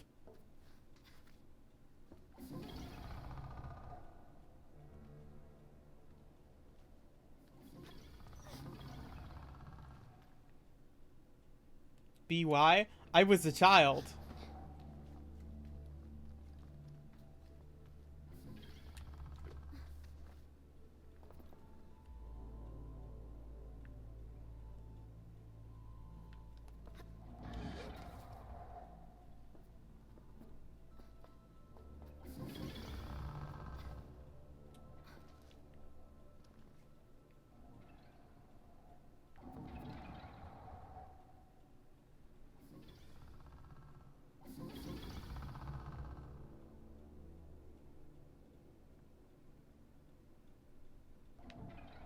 I see, okay.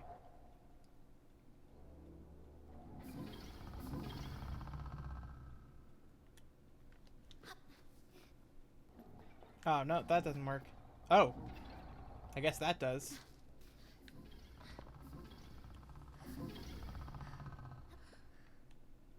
That's a thing.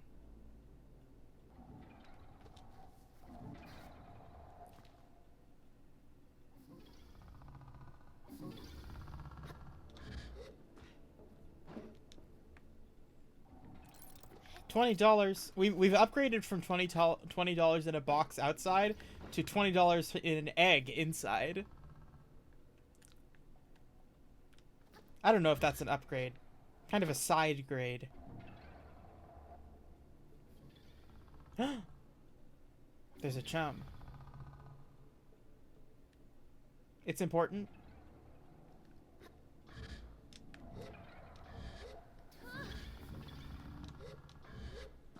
Okay, so I'm not pleased that it's inside, but it is in an egg. Yeah.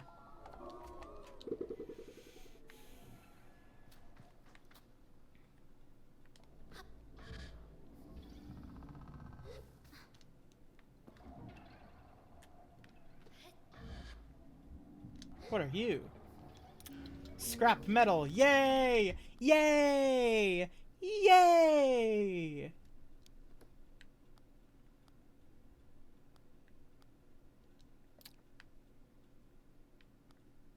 Scrap metal collected by scrappers for use in a variety of ways, from repairing bikes and other mechanized goods to producing cuts, scavenged from ancient ships and can be traded at the scrapyard at Burnt Oak Station.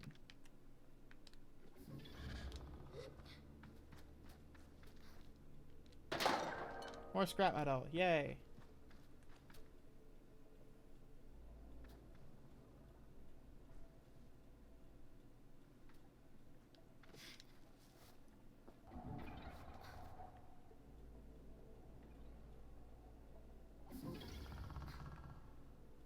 Ah, shit.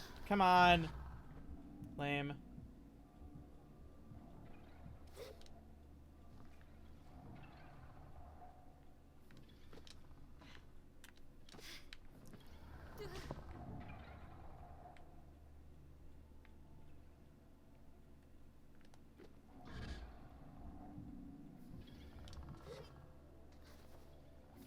That's pretty jank.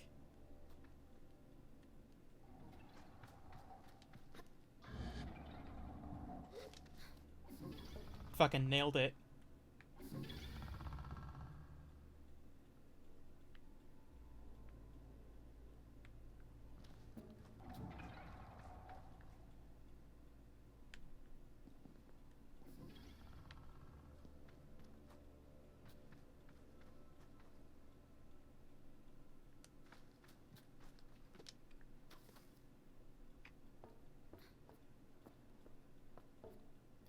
Intended strats. That's how they wanted you to do it.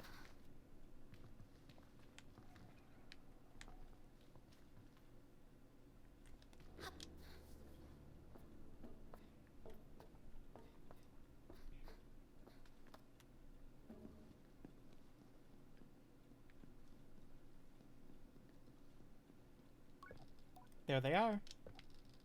I walk towards the climber, chest puffed with performative pride and a well-earned swagger in my walk. Doesn't matter if I'm a little sweaty. They can't see that. It's fine. Well, well, well. Not bad for a small fry, huh? I think I expect more antagonism, but what I get is a laugh. Well done! I'm impressed! And not above eating my words when I've been proven wrong. Here!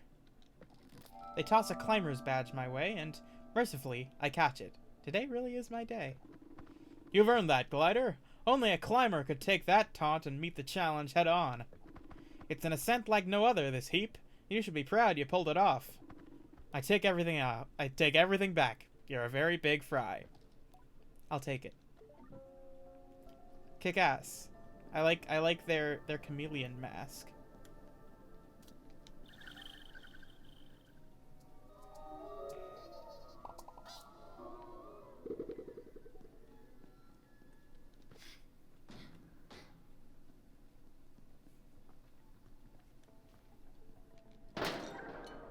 That is a very loud clang when you collect scrap metal. I think you're a heap of cooked potatoes. Aw, thank you. Would you say I'm all that in a bag of chips?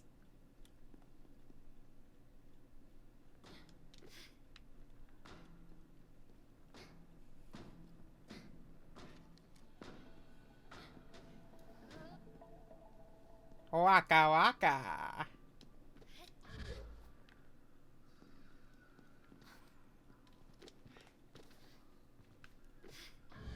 Why can't I climb anything around here? Lame.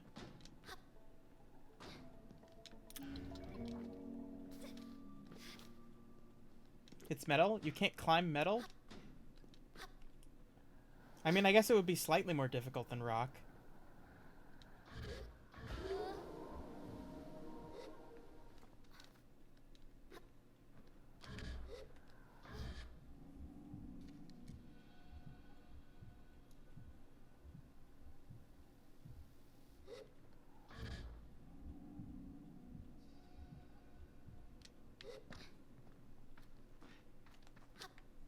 Kemble's cube.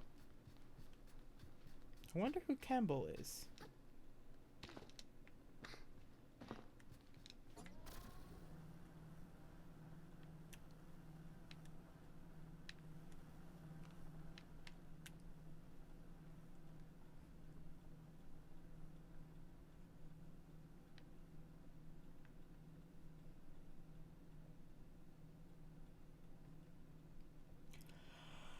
Ah.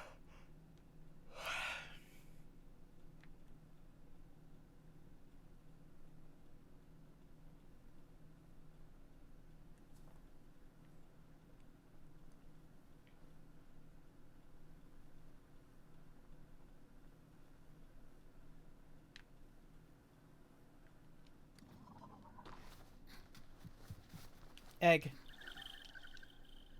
What? What?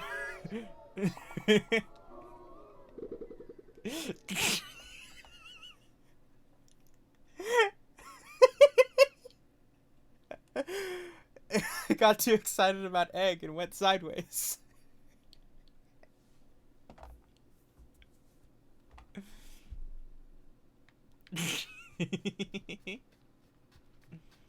You ever get so excited about egg that you shift? You change?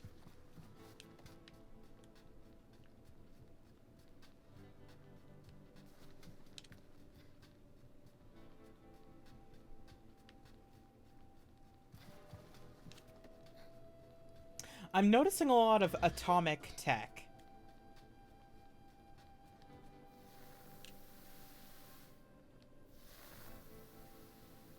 Is there nuke stuff going on? I would be surprised if there was nuke stuff going on. But it's possible.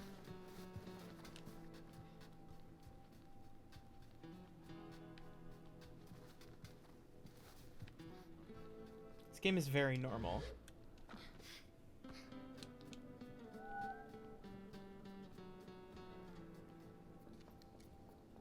Rowley's Way.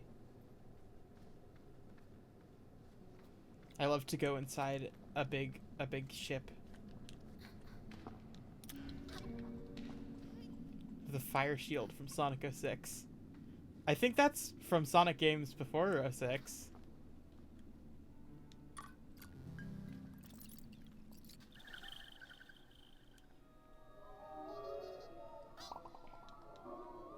Like, I'm pretty sure that's in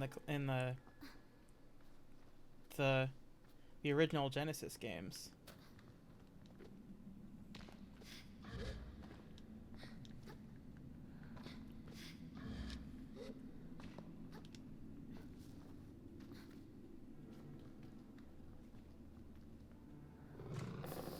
Eh, what do I know? I ain't never that a Sonic.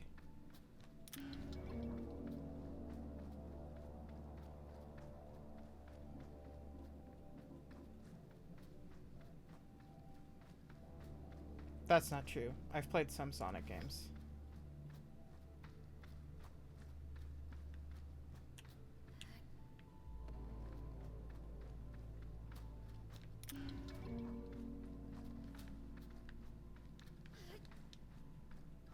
Yeah, that's a very Toon Link noise. That hey.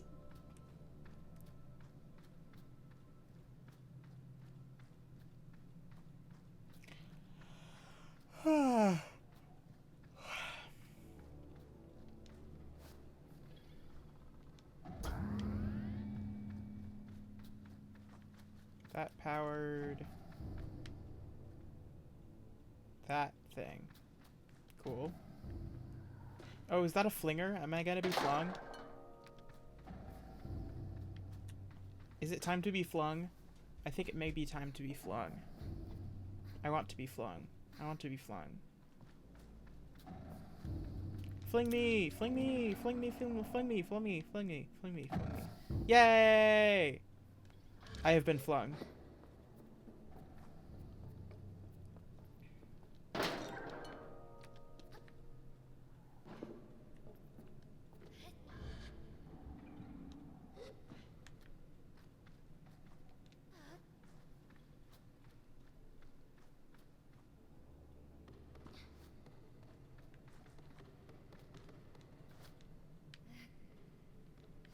Oh shit, Dick Strippler's online.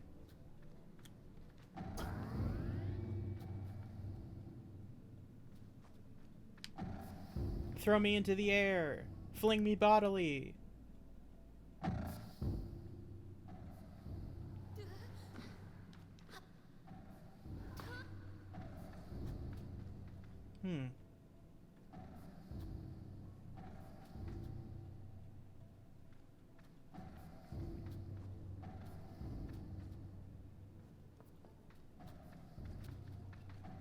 What is that? What is that powering? Probably nothing important, I bet.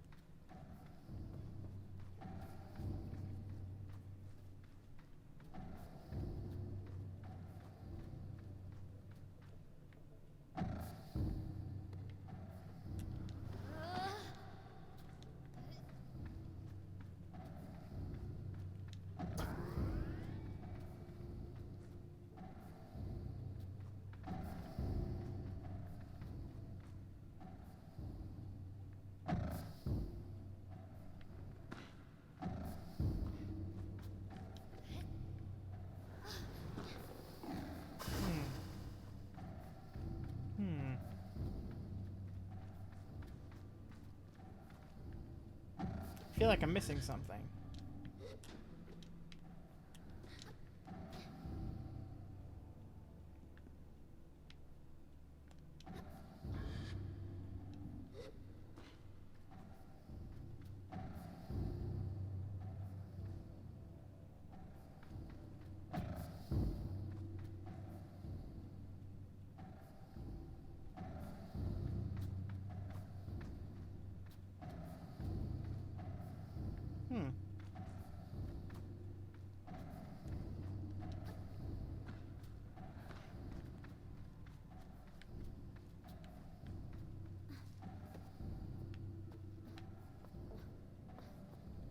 Oh.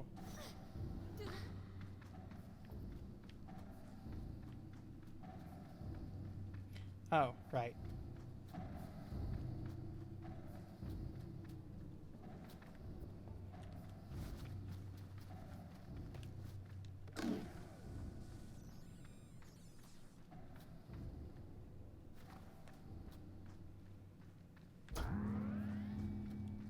That's what it does.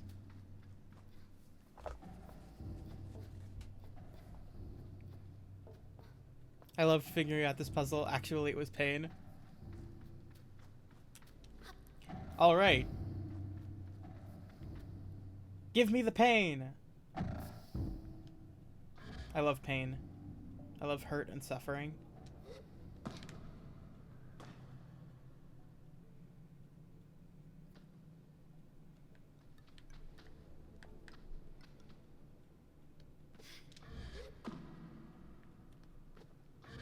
Okay, I need to grab onto thing after being flung.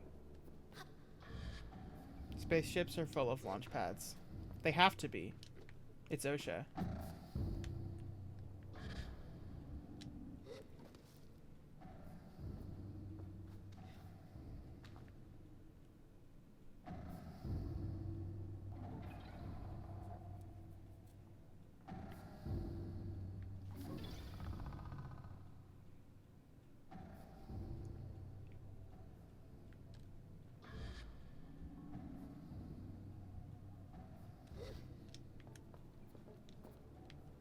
Okay, that's just egg money.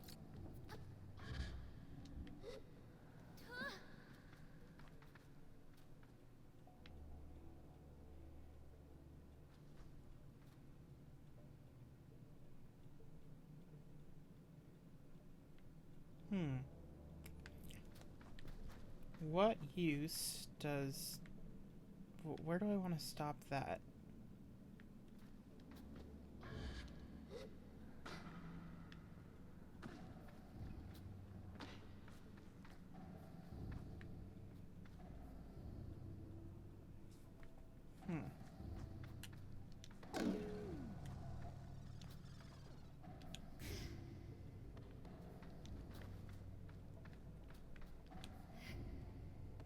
Okay, that doesn't work.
Okay.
Hey, Pineapple, what's going on? I'm having a time trying to complete a puzzle.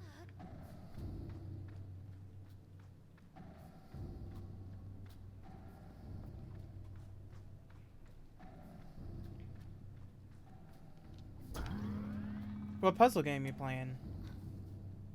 I'm playing a game that has puzzles in it.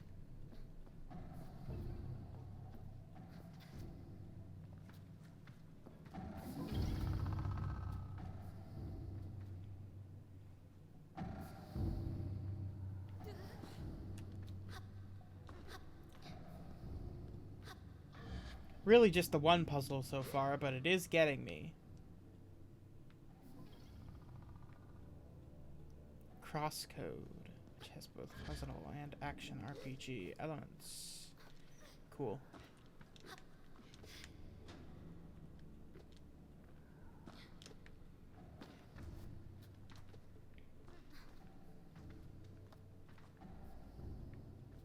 For some reason, when you say crosscode, my brain autofills Blaze Blue Cross Tag Battle, which is a very different game.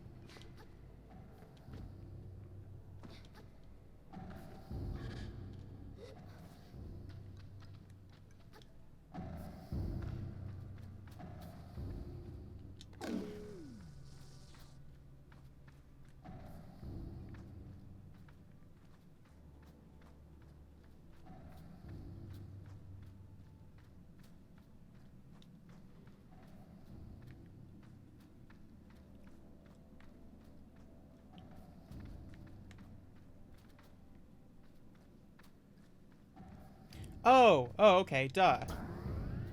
I'm smart.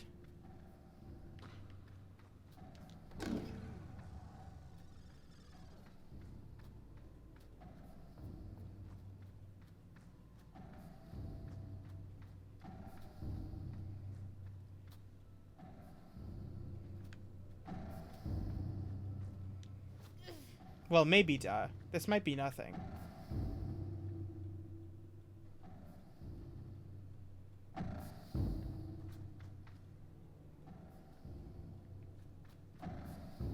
Oh, this might be nothing. This might not be anything. Oh, no, maybe it is. Maybe it is. Ooh, I think I have something. I think I have it.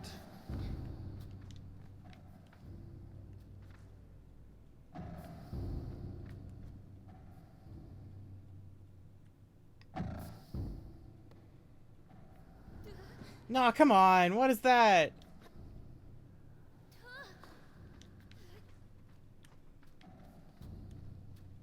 I think I got it, though.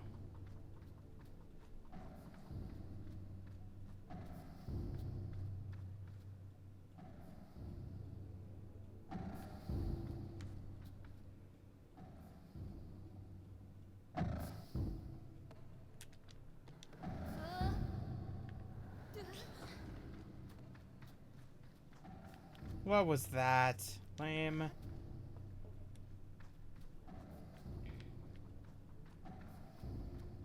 Are physics gonna fuck me over here?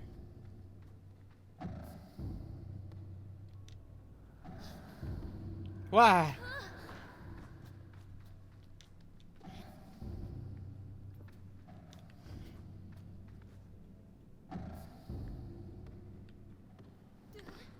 There we go, okay. Now, I go back down here. Get this guy.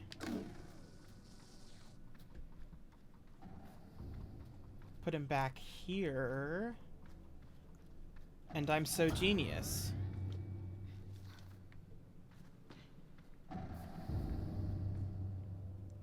Why so genius?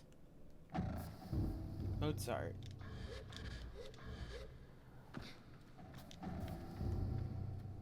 Yeah, baby. That's what we call critical thinking. If that fell off, I would be mightily peeved, but it didn't. Whoa! Who are you? I encounter a strange luminous figure. It greets me before I even have a chance to be frightened. New user found. Hello, please enter your new username. I found myself whispering my own name. It suddenly feels odd in my mouth, like this is the first time I've said it aloud. Welcome, SABLE. I've set up a new account for you. I asked the mysterious figure about themselves. I am this ship's simulated anthropomorphic registry and informational nexus, but you can call me Saren. I asked Saren what they are doing here. I'm not entirely sure, Sable. Most of my data modules appear to be corrupted. I'm attempting... Wait, what if this lady... What if this was the the TikTok text-to-speech lady? I'm not entirely sure, Sable. Most of my data modules appear to be corrupted. I'm attempting access ship records. Saren goes still for a moment. Transferring ship's log to your inbox. You have unread messages, Sable. Here are your unread messages. Recording 1. The panel blinks to life. Strange markings and symbols I assume to be ancient texts spill across the screen as the background colors flash vividly. And then, with a strange buzzing like old fabrics pulling apart, there are voices.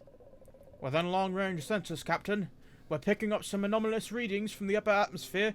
Could be a plasma storm, but the radiation signature doesn't quite match. Maintain approach at current speed. What's our time to destination? 46 Earth hours, give or take. Good. Let's keep an eye on those energy signatures, and get Saren on it too for pattern recognition. Captain, we need to purge our reactor soon. If we don't, I know. I'm aware of the risks, Ellis, but I'm not purging in the middle of space. We follow the protocol, and the recording fails, and the static continues. A few button pushes bring silence and a screen that looks navigable in some way, but I can't decipher anything.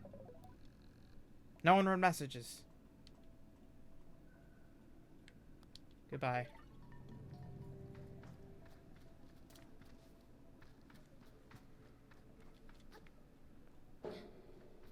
It said Captain there. I don't know if that was intentional or if it was supposed to say Saren and that was a bug, or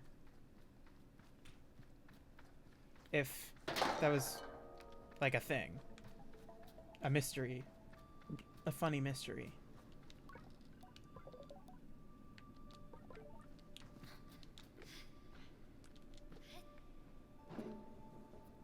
Boiling my husband alive in oil.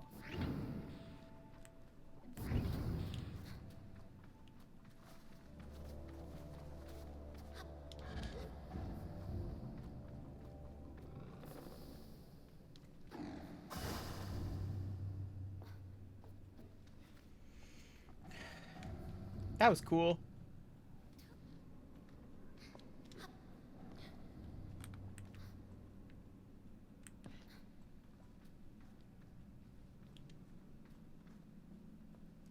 I love to crouch and to clamber.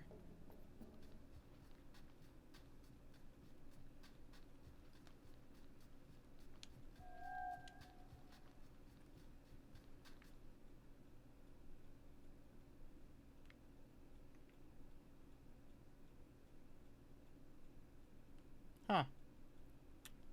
Maybe it doesn't come to you if you're within a certain distance of it.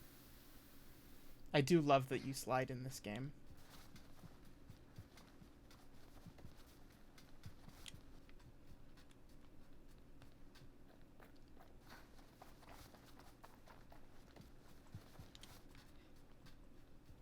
There it is. There's my friend the bike.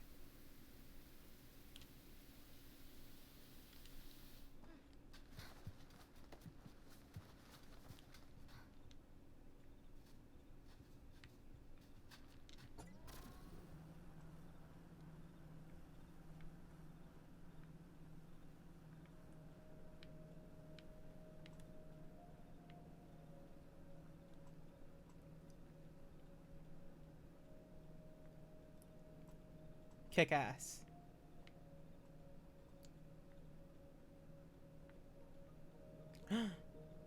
A structure. I have to go see what it is. After this structure, I should probably go talk to that guy.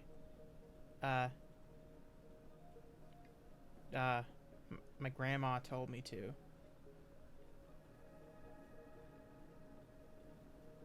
It's not critical. Okay.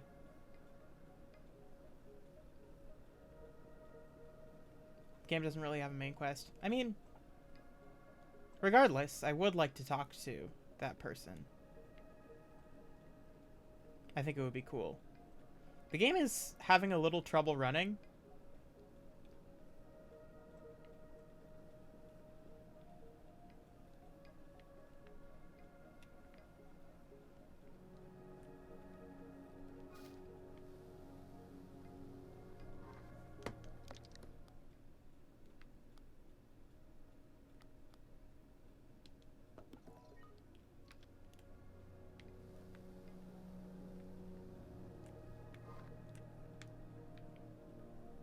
I experienced that too. The game is a little wonky. Yeah. Rings for me to glide through.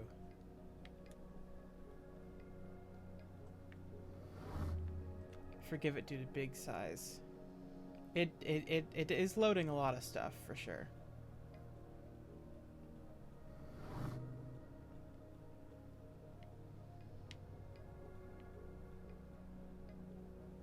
But I have a pretty beefy pewter.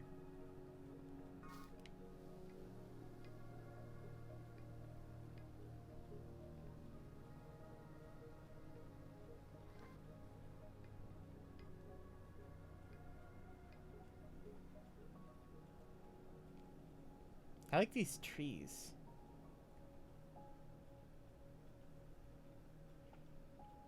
With the lighting making me look kind of purple, I look like Batgirl a little bit.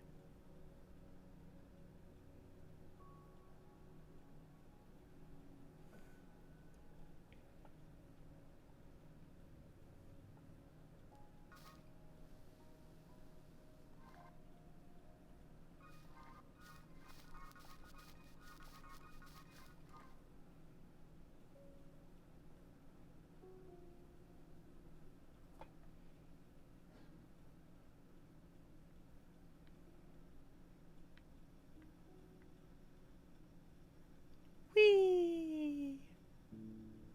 Yippee!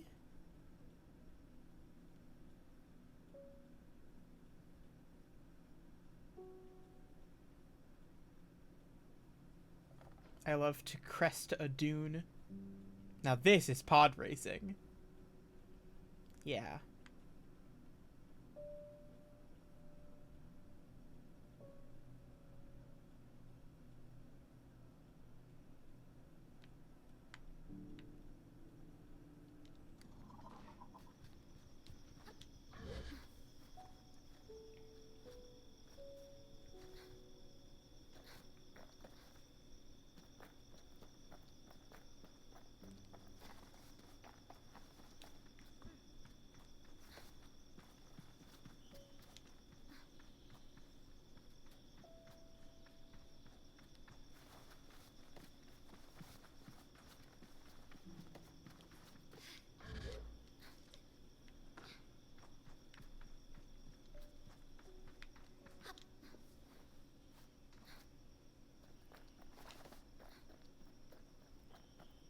Chum.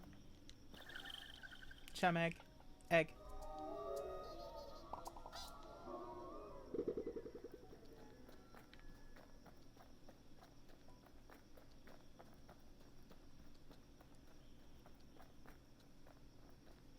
This game is real nice to look at.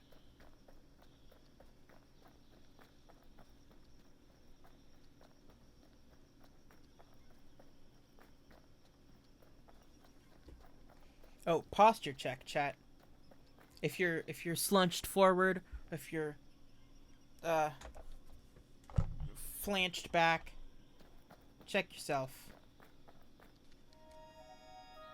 Chum lair.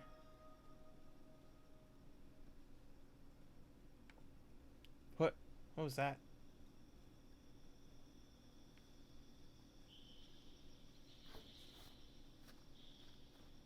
Your curse? What curse? Oh, this is where you take the eggs. Haha.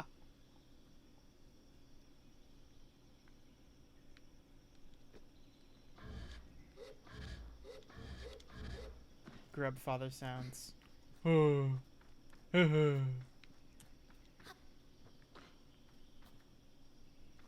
it will succeed if she doesn't find the entrance.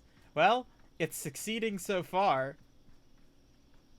I was about to say, your curse would have succeeded just fine if you didn't tell me this is where you uh take the eggs to, because I wouldn't have made that connection. I'm not smart. I this may sound like me being hyperbolic. It is not. I don't think I would have figured out on my own that the chum layer is where you take the chum eggs.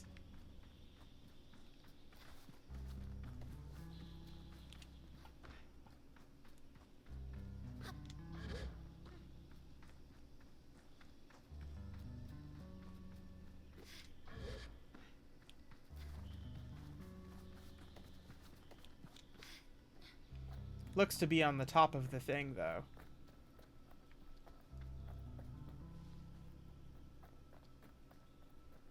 Maybe if I just Skyrim horse my way up this thing.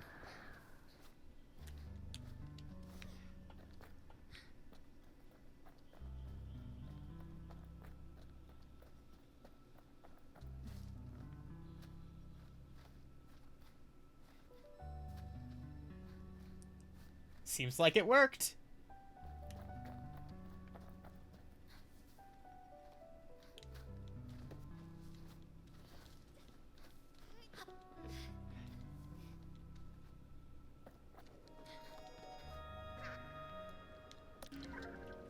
Undercuts.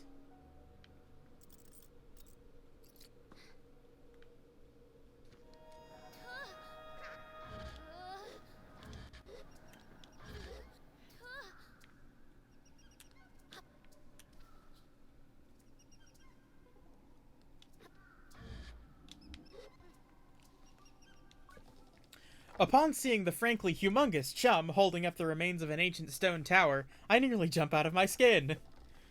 Before I collect myself, I hear a voice cooing in my head. Oh, hello, Wanderer. Please don't be frightened. The giant chum cocks its head at me and chirps. Is this real? I express my tentative disbelief for this scenario. I am talking to you as much as I'm able to talk, and you're able to perceive my thoughts. But I assure you, I'm as real as you are. I hear you are carrying some of my children. I can feel the eggs squirming in my satchel at their mention.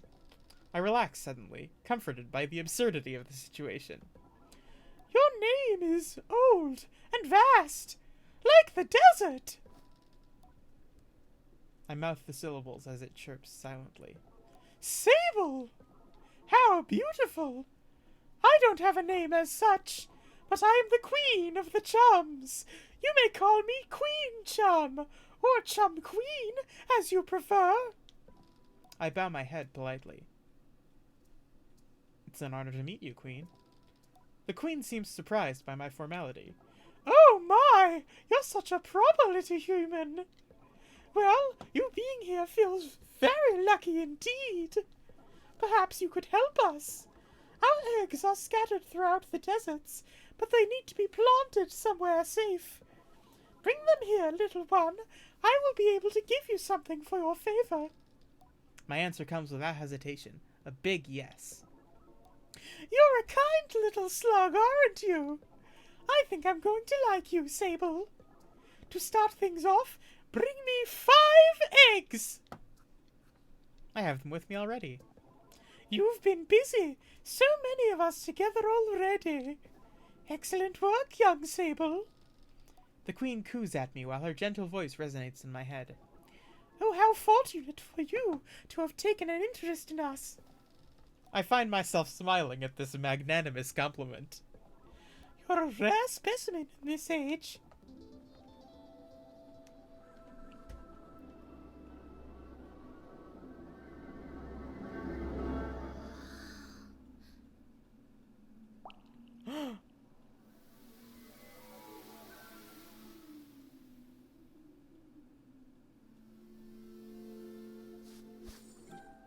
Chum Queen Tear.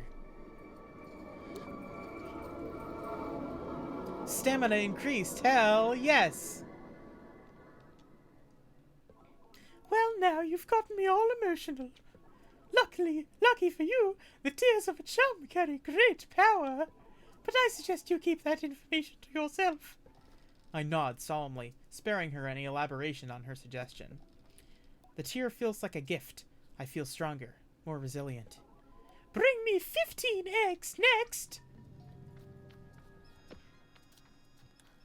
Hell yes! Aw, this rules.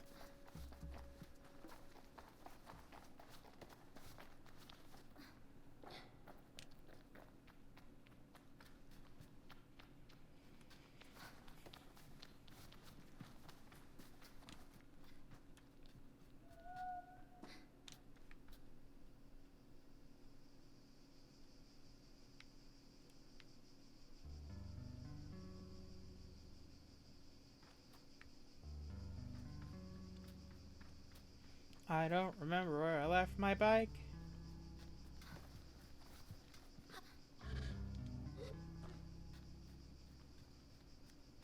Call her again. Sometimes she doesn't listen. Oh, right. You can see her on the camera. There she is.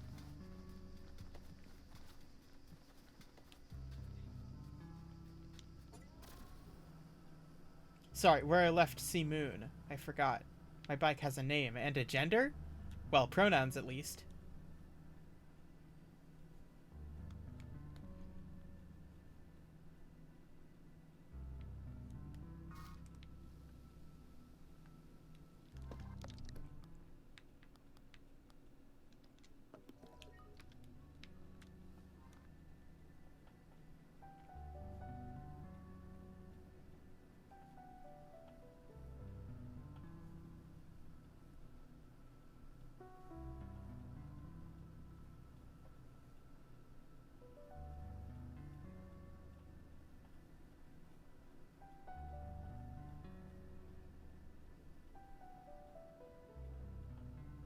I like this song a lot. I've been staying quiet for a lot of this stream because the soundtrack and the ambiance are just really nice.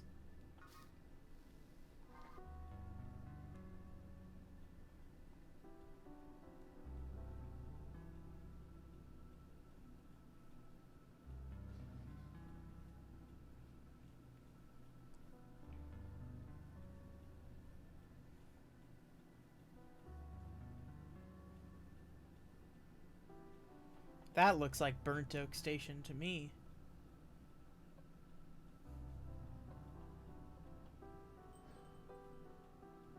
Don't lose your bike.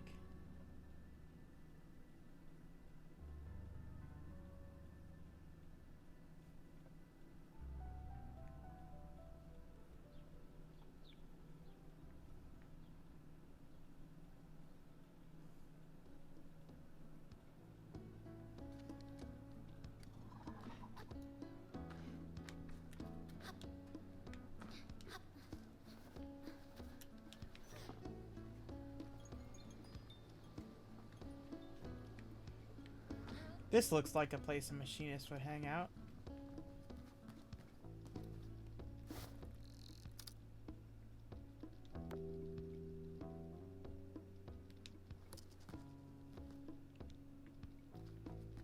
Wake up! Wake up!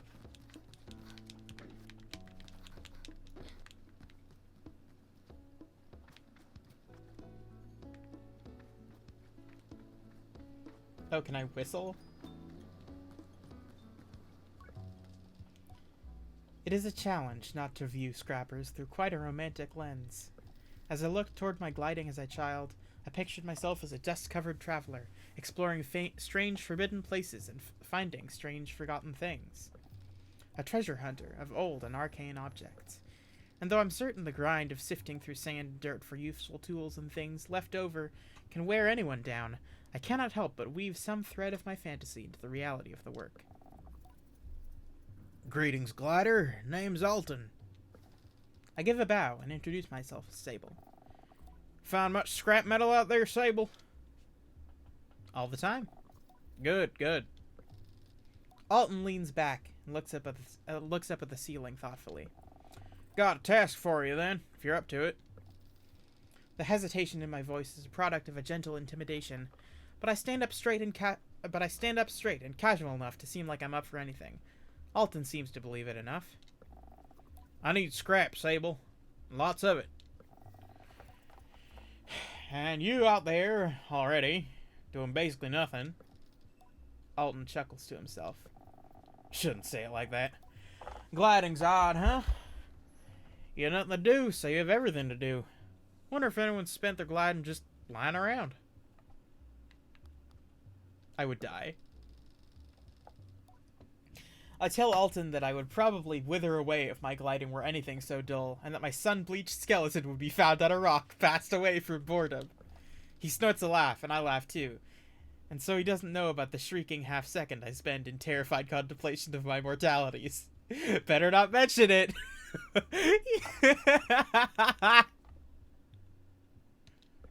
He clears his throat. Anyhow, the task. Let's see if you can understand this one, yeah? It's a bit complex. I tell him I'm ready. Go out, find scrap, bring it to me.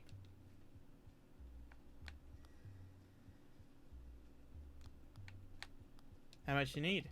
I ask Alton how much he might need. How much can you carry? I show him my arms and pockets for scope. Yeah, I need that much as many times as you can do it. I tell him I'm happy for any reason to explore, and that I'll return with everything I find. I say goodbye to Alton. Alton barely looks up at me. Better have something for me, glider. Sell scrap metal. Alton nods. Not a bad start, Sable. I'd say you've earned a scrapper's badge for that. Alton hands me a badge lightly encrusted in pale sand. Yeah, sorry, that one's kicking around under my desk for ages. I'd give you a clean one, but... He just trails off. I say thank you. I say goodbye to Alton. I like Alton a lot.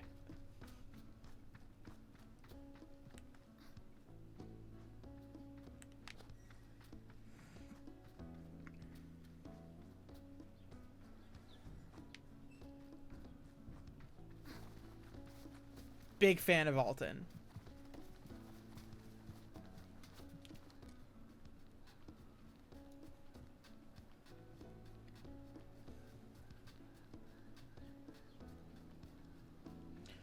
Oh, look at these bug bikes! Bug bikes! I want a bug bike. I want a bug bike, dude. Good news, I can get a bug bike? Logging in.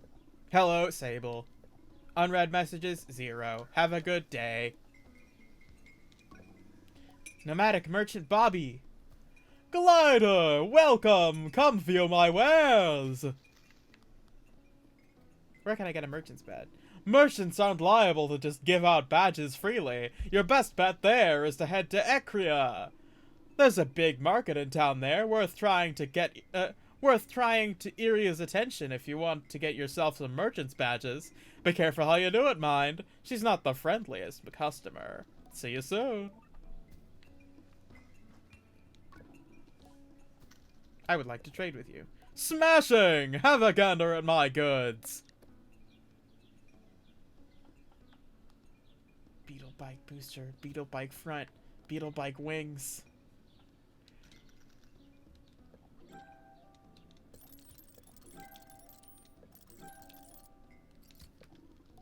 Till next time, friend. See you soon.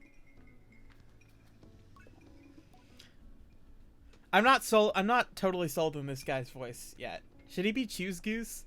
Glider! Welcome! Come view my wares! This is one of many beetle tent stations around Midden, named after that big old burnt tree over there. Not sure what species an oak is, mind. There's plenty of characters passing through here. They're all worth a bother if you're on your gliding. Never know what badges and masks you might pick up. Don't be shy.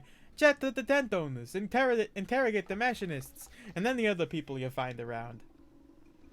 There's also the scrapper's yard just below the big crane over there. There's a lazy scrapper down there who'll make finding scraps worth your time. See you soon. I don't know. It's coming together.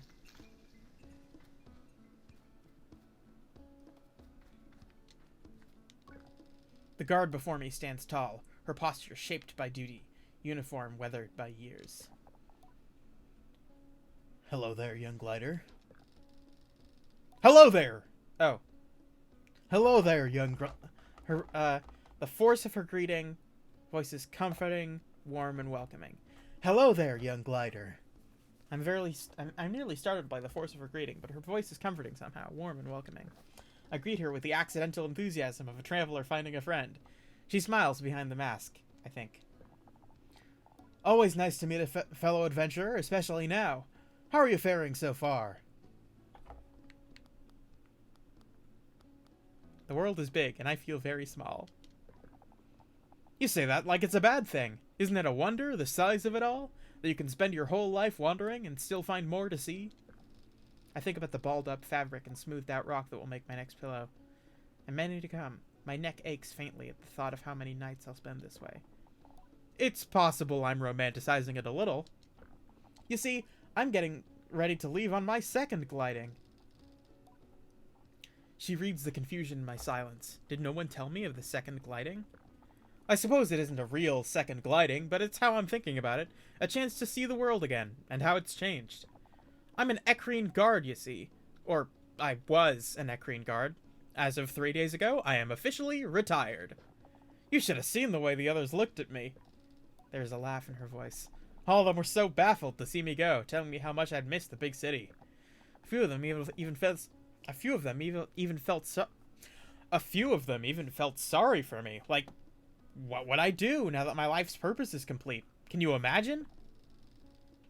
I try to, but I can barely muster a view of my purpose's start, let alone its end. I shake my head. I said, thank you for all the strange condolences, but tomorrow marks the first time in decades that I'll wake up in the morning and have absolutely no idea what lies ahead, and I've never been more excited. Don't get me wrong, I've loved my work. I even love the noise and the trouble of Ecria, but I've spent enough of my life standing around looking hard. It's time to explore. Her glee is infectious. I ask where she'd like to go. I'm heading to the Badlands, I think. I want to see the Bridge of the Betrayed. If you haven't already, you should definitely go and see it yourself. You'll want the northern Badlands, southwest of here. I nod, trying to keep the directions in mind, and Elizabeth gives me a little tap. Maybe I'll see you up there.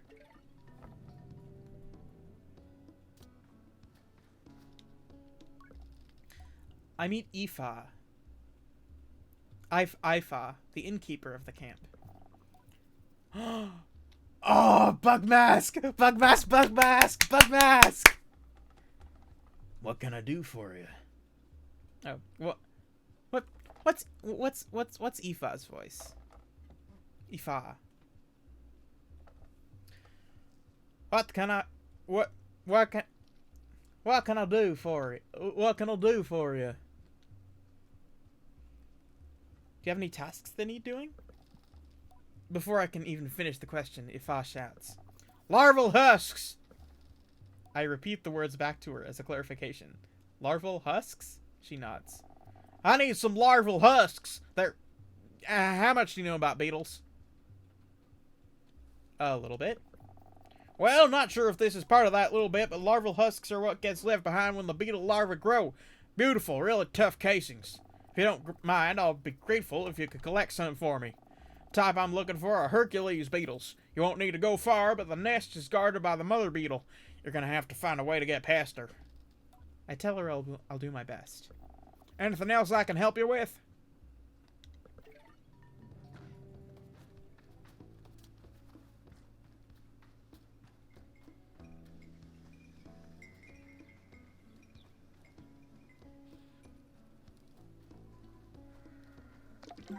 Narrow stalk fig. Undoubtedly my favorite fruit. The first thing I would ask for when we pass traveling merchants with the ibexie.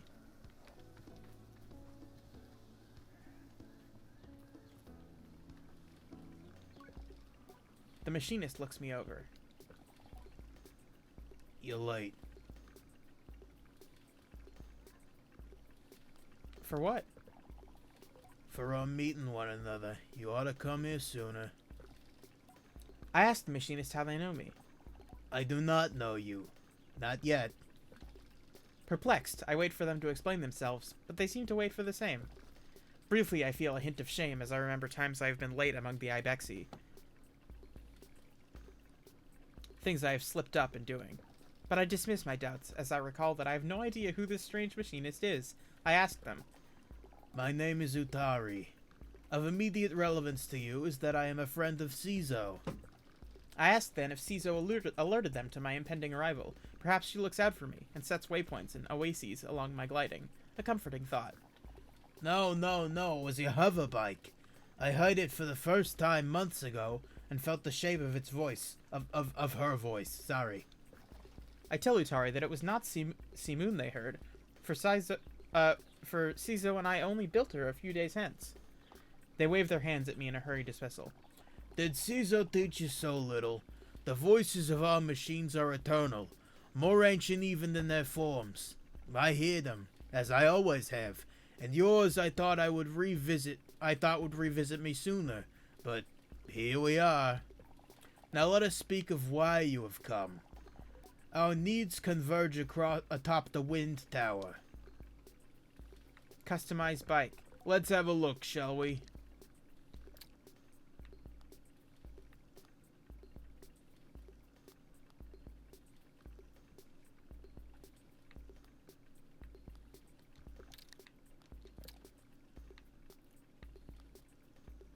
Oh yeah, baby.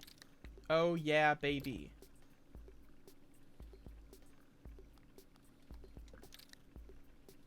Hell yes.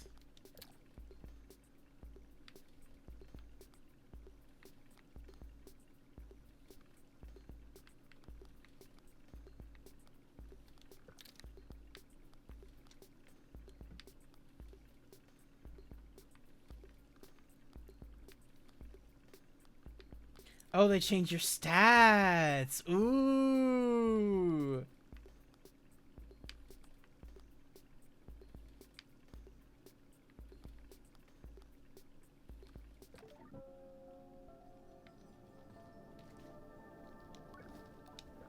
How may I help? That task still needs doing, Glider. Tell me more. Something has stopped the tower working. I was hours away from going to see it for myself, but you and Simoon came after all. Go there, mend what is broken or soothe what is hurt, and I will give you what you seek. I ask Utari if they know what I seek. I omit that I might not. A direction. I will be waiting for you. Travel swiftly and safely. I say goodbye to Utari.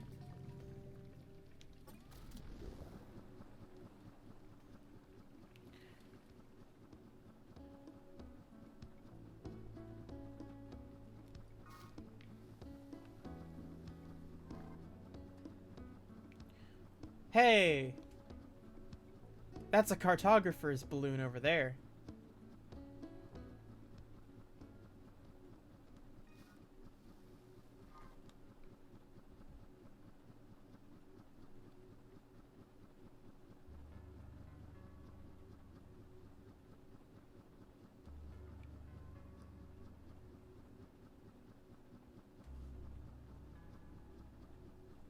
Looks like it's going to be tricky to get up there.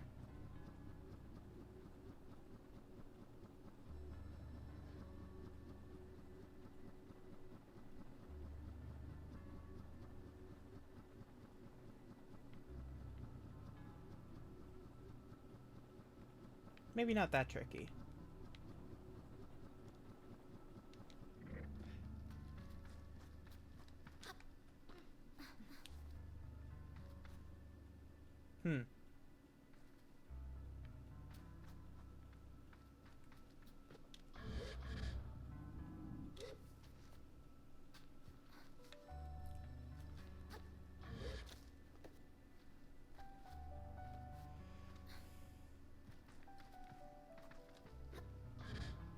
This game fucking rules.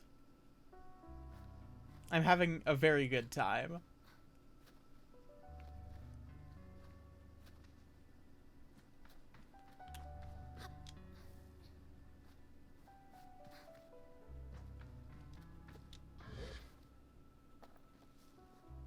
Yeah, don't you fucking... at me. But you were right. Not that I expected you not to be.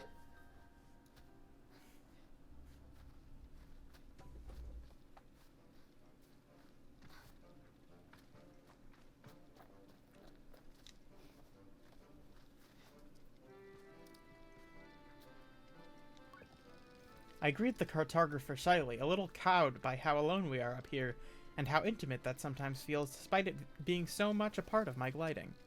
What does Alex know about video games? Fucking... pleb. She responds with what sounds like a warm smile. Hello there, glider. Thanks for taking the time to climb all the way up here. Surveying gets a little lonely sometimes, you know?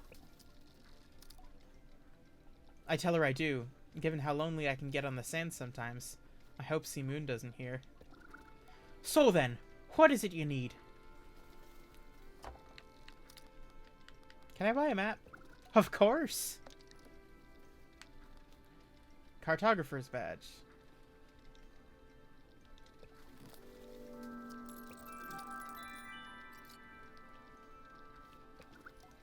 Thanks, glider. Goodbye. I ask if there's anything worth looking nearby. She chuckles to herself. Of course. You don't think I'm standing up here for nothing, do you? Have you been to the Great Wind Tower yet? Get up there and you can see for ages. And Burnt Oak Station is close by as well. You'll never guess why it's called that. I think about it, but she goes on before I can shout my prediction. And if you're a fan of insects, there's a gigantic Hercules beetle nest nearby. You know, rumor has it they can lift 100 times their own body weight.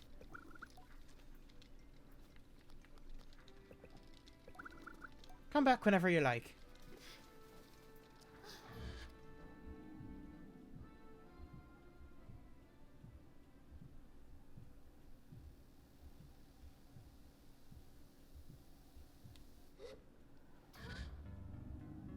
I don't like the buzzing that starts happening when I glide for too long.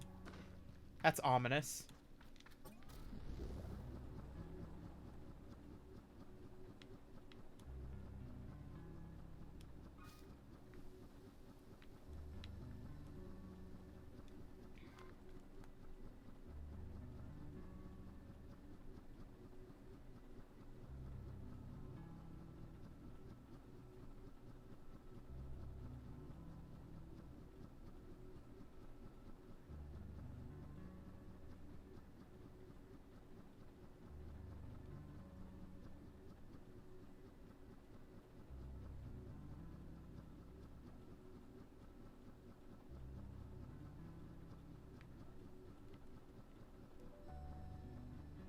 This game is pretty huge, huh?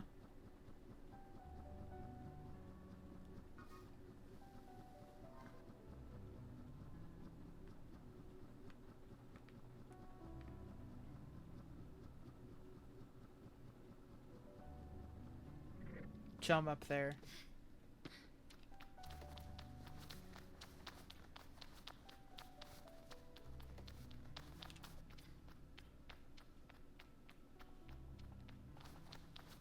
Oh, come on. Chum Finder Supreme. Hee hee, thank you.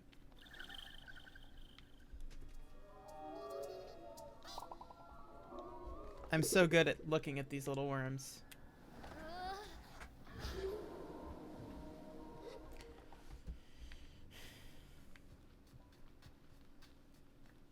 Where am I fucking... Where'd Seamoon go? Okay, there she is.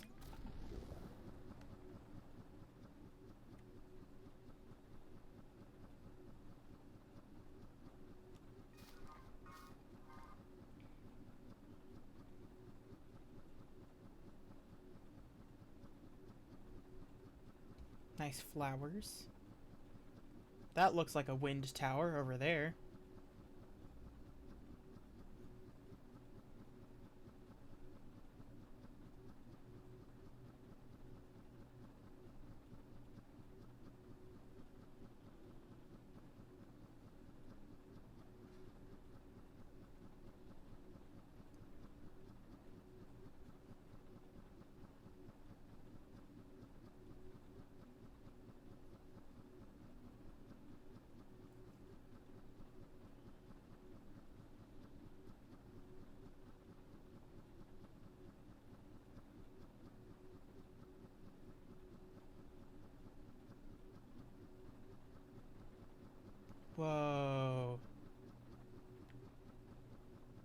place looks fucking dope.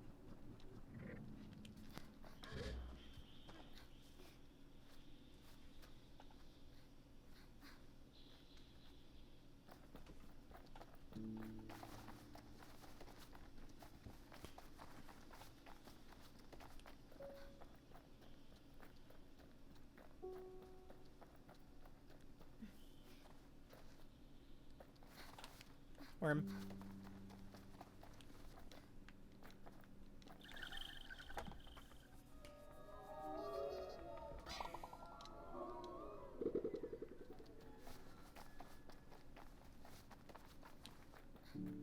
You have to eat the worm eggs. I'm not gonna do that! I need to return them to their mommy. I'm not gonna eat the worm eggs, no matter how tasty and delicious they may look. Which is, in fairness, very.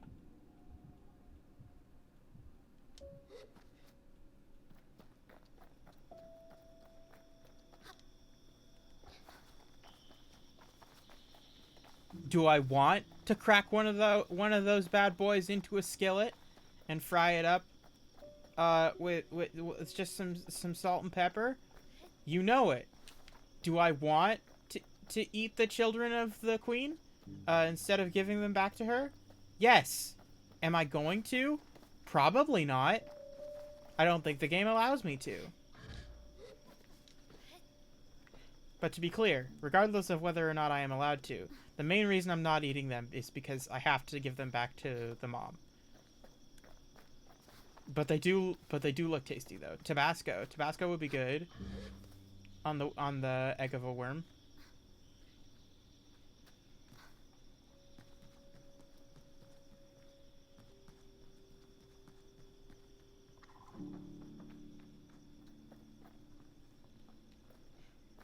A fire. Someone has been here recently. And is perhaps still here.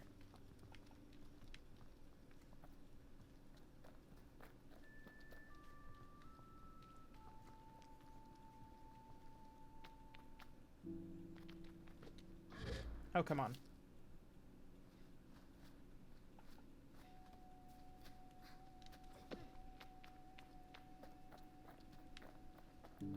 Spiky cacti. I love a plant that hates you.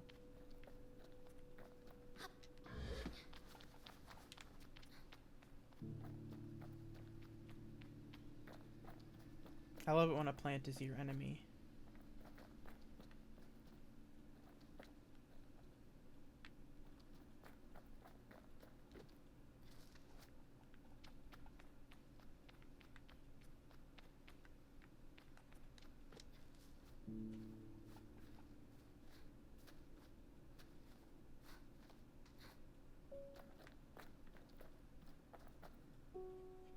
Cactuses love me.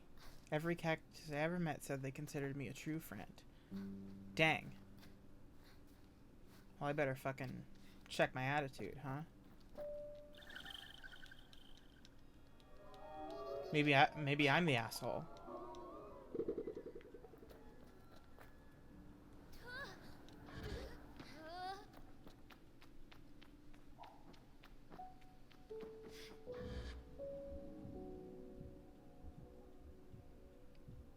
They told me that if I told anyone that, I'd be kicked out of the cactus parties. Damn it. Aw, babe, I'm sorry.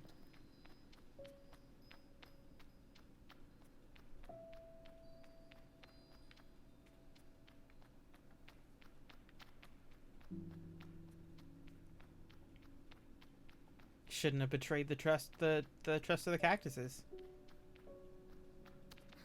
That's all there is to it.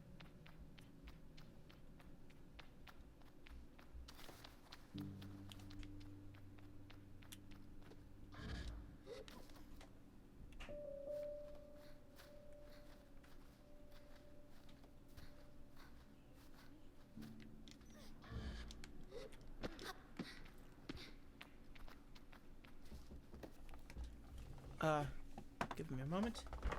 Yes? No? they're. Hold on. Sorry.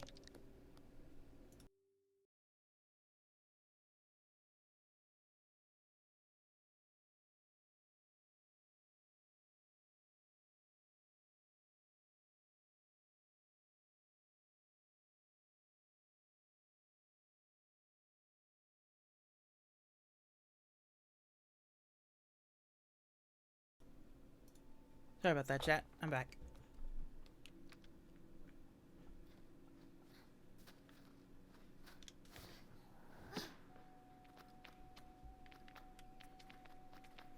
This area is complicated. I don't know where I'm going.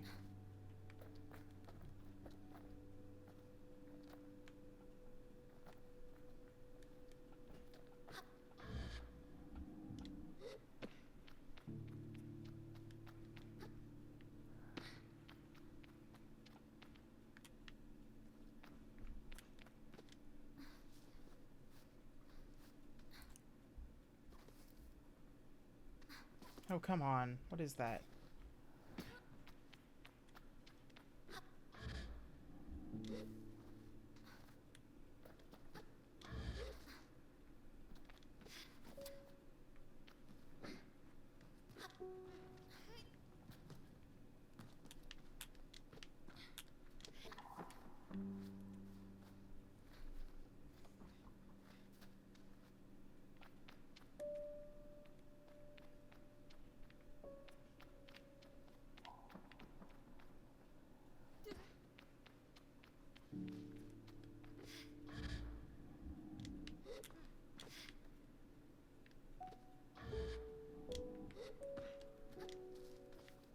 I love to climb. I love to clamber.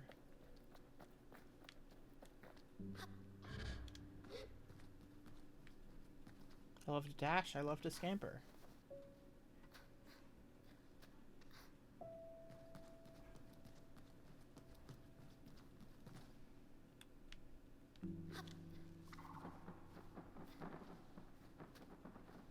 Lots of birds getting startled.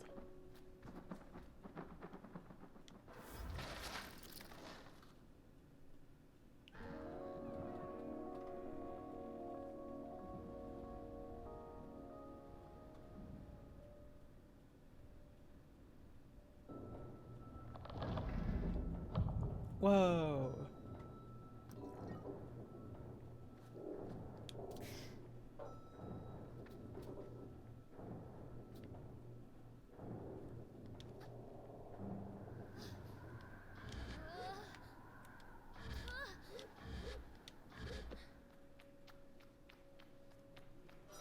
Now where's that door?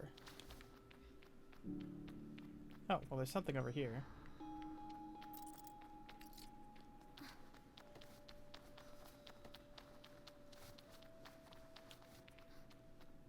But I want to find the door that opened. With the big chest. There it is.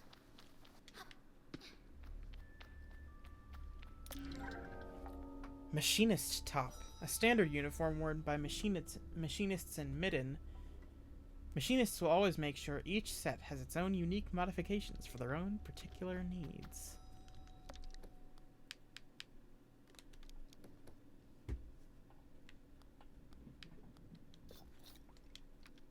Oh, that's cute. I like that.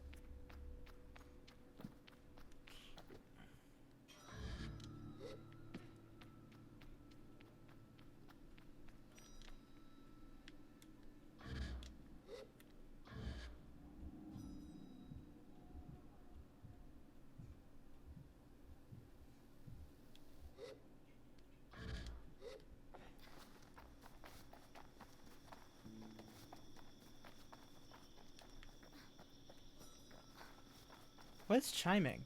What is that chiming sound?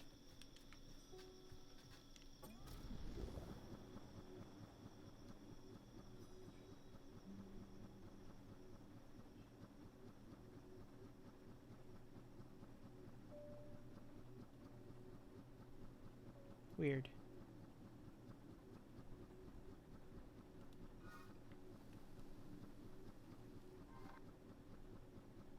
The bee is frozen. Ah, oh, god dang it.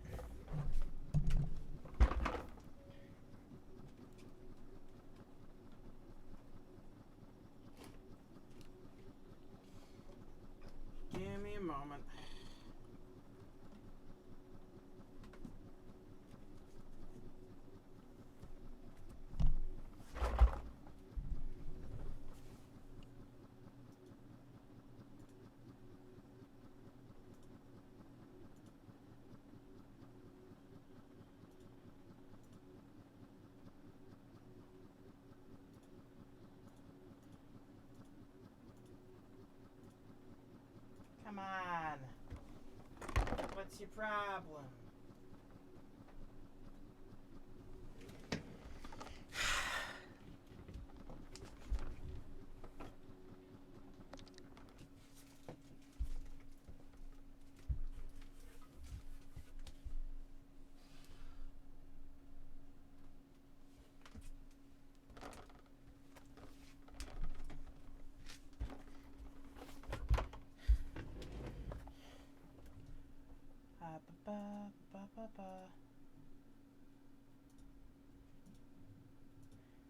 There we go.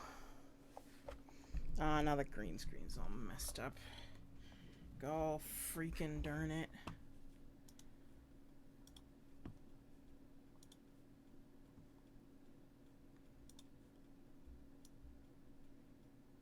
Sandstorm. There we go. Alright. I think we are approaching the end of the broadcast, though.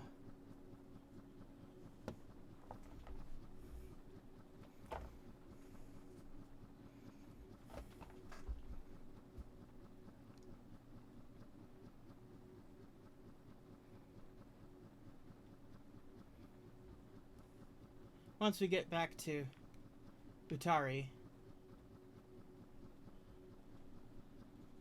I think we ought to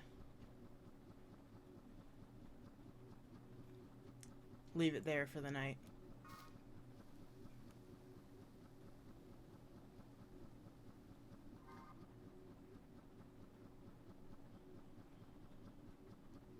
Oh! And we have 15 chum eggs. So we gotta get back to Chum Queen also. Yeah, we'll go to Utari, then Chum Queen, and then we'll leave it off. Leave it off for the night.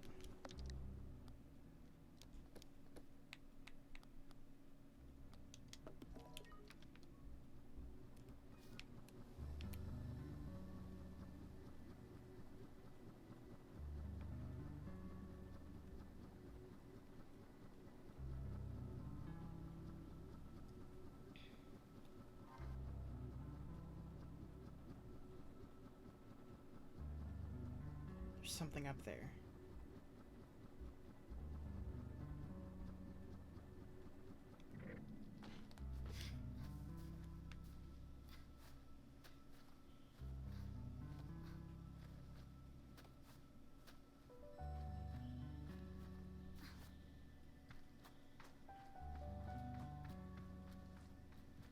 There's something in here.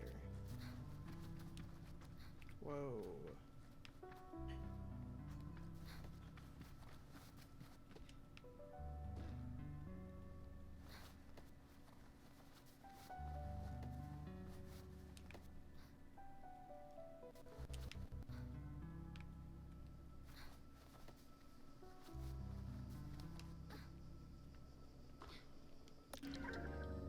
Sandy dye.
Hi, Tom Queen.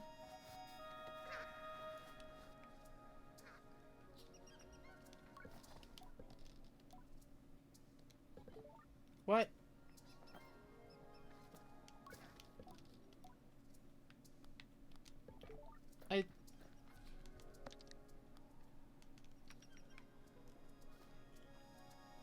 I do have 15.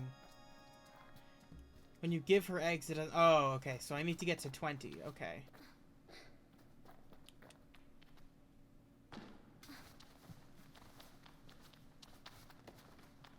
I thought that seemed suspiciously early.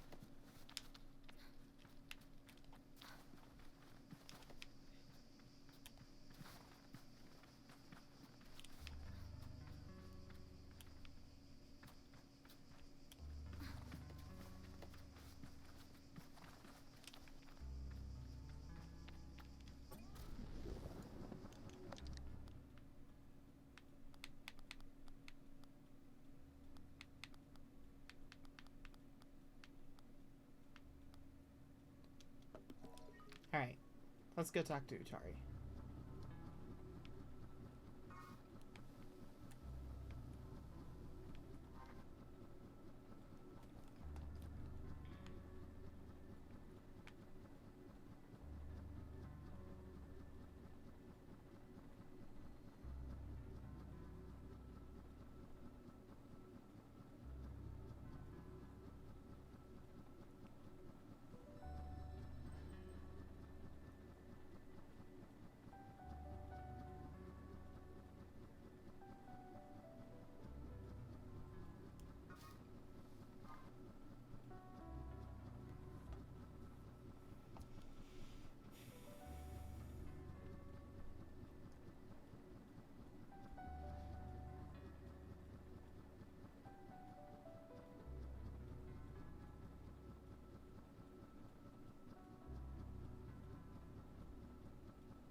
Whoa! Big flipsy.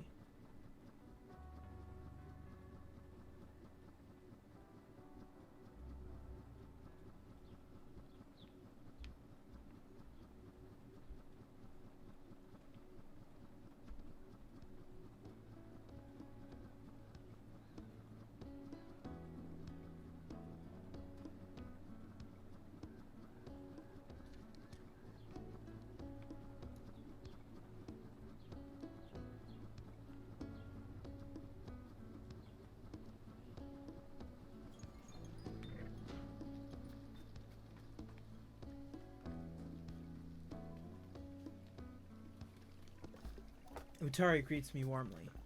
How may I help? Utari's delight is obvious, and I see it even in my approach. They radiate with energy. You did it! Thank you, and well done, both of you. Did you have much trouble? Not at all. Of course not. Why would you? You were meant to do it. Now for your... I won't say reward. Now, for what you're owed. Utari produces a machinist badge, holding it out for me to take.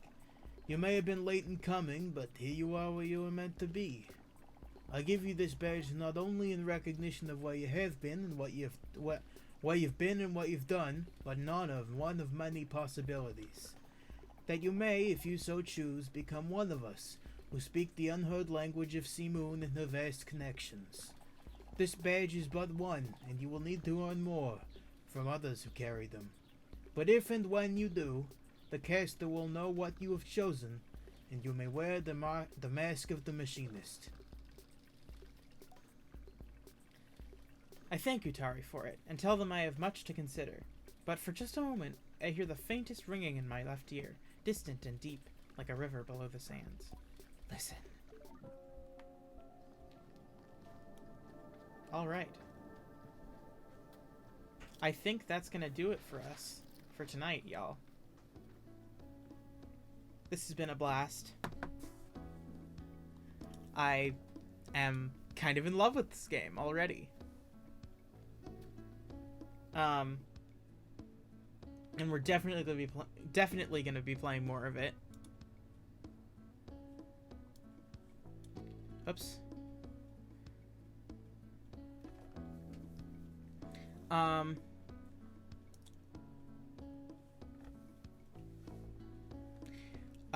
But let me see if I can set up a raid.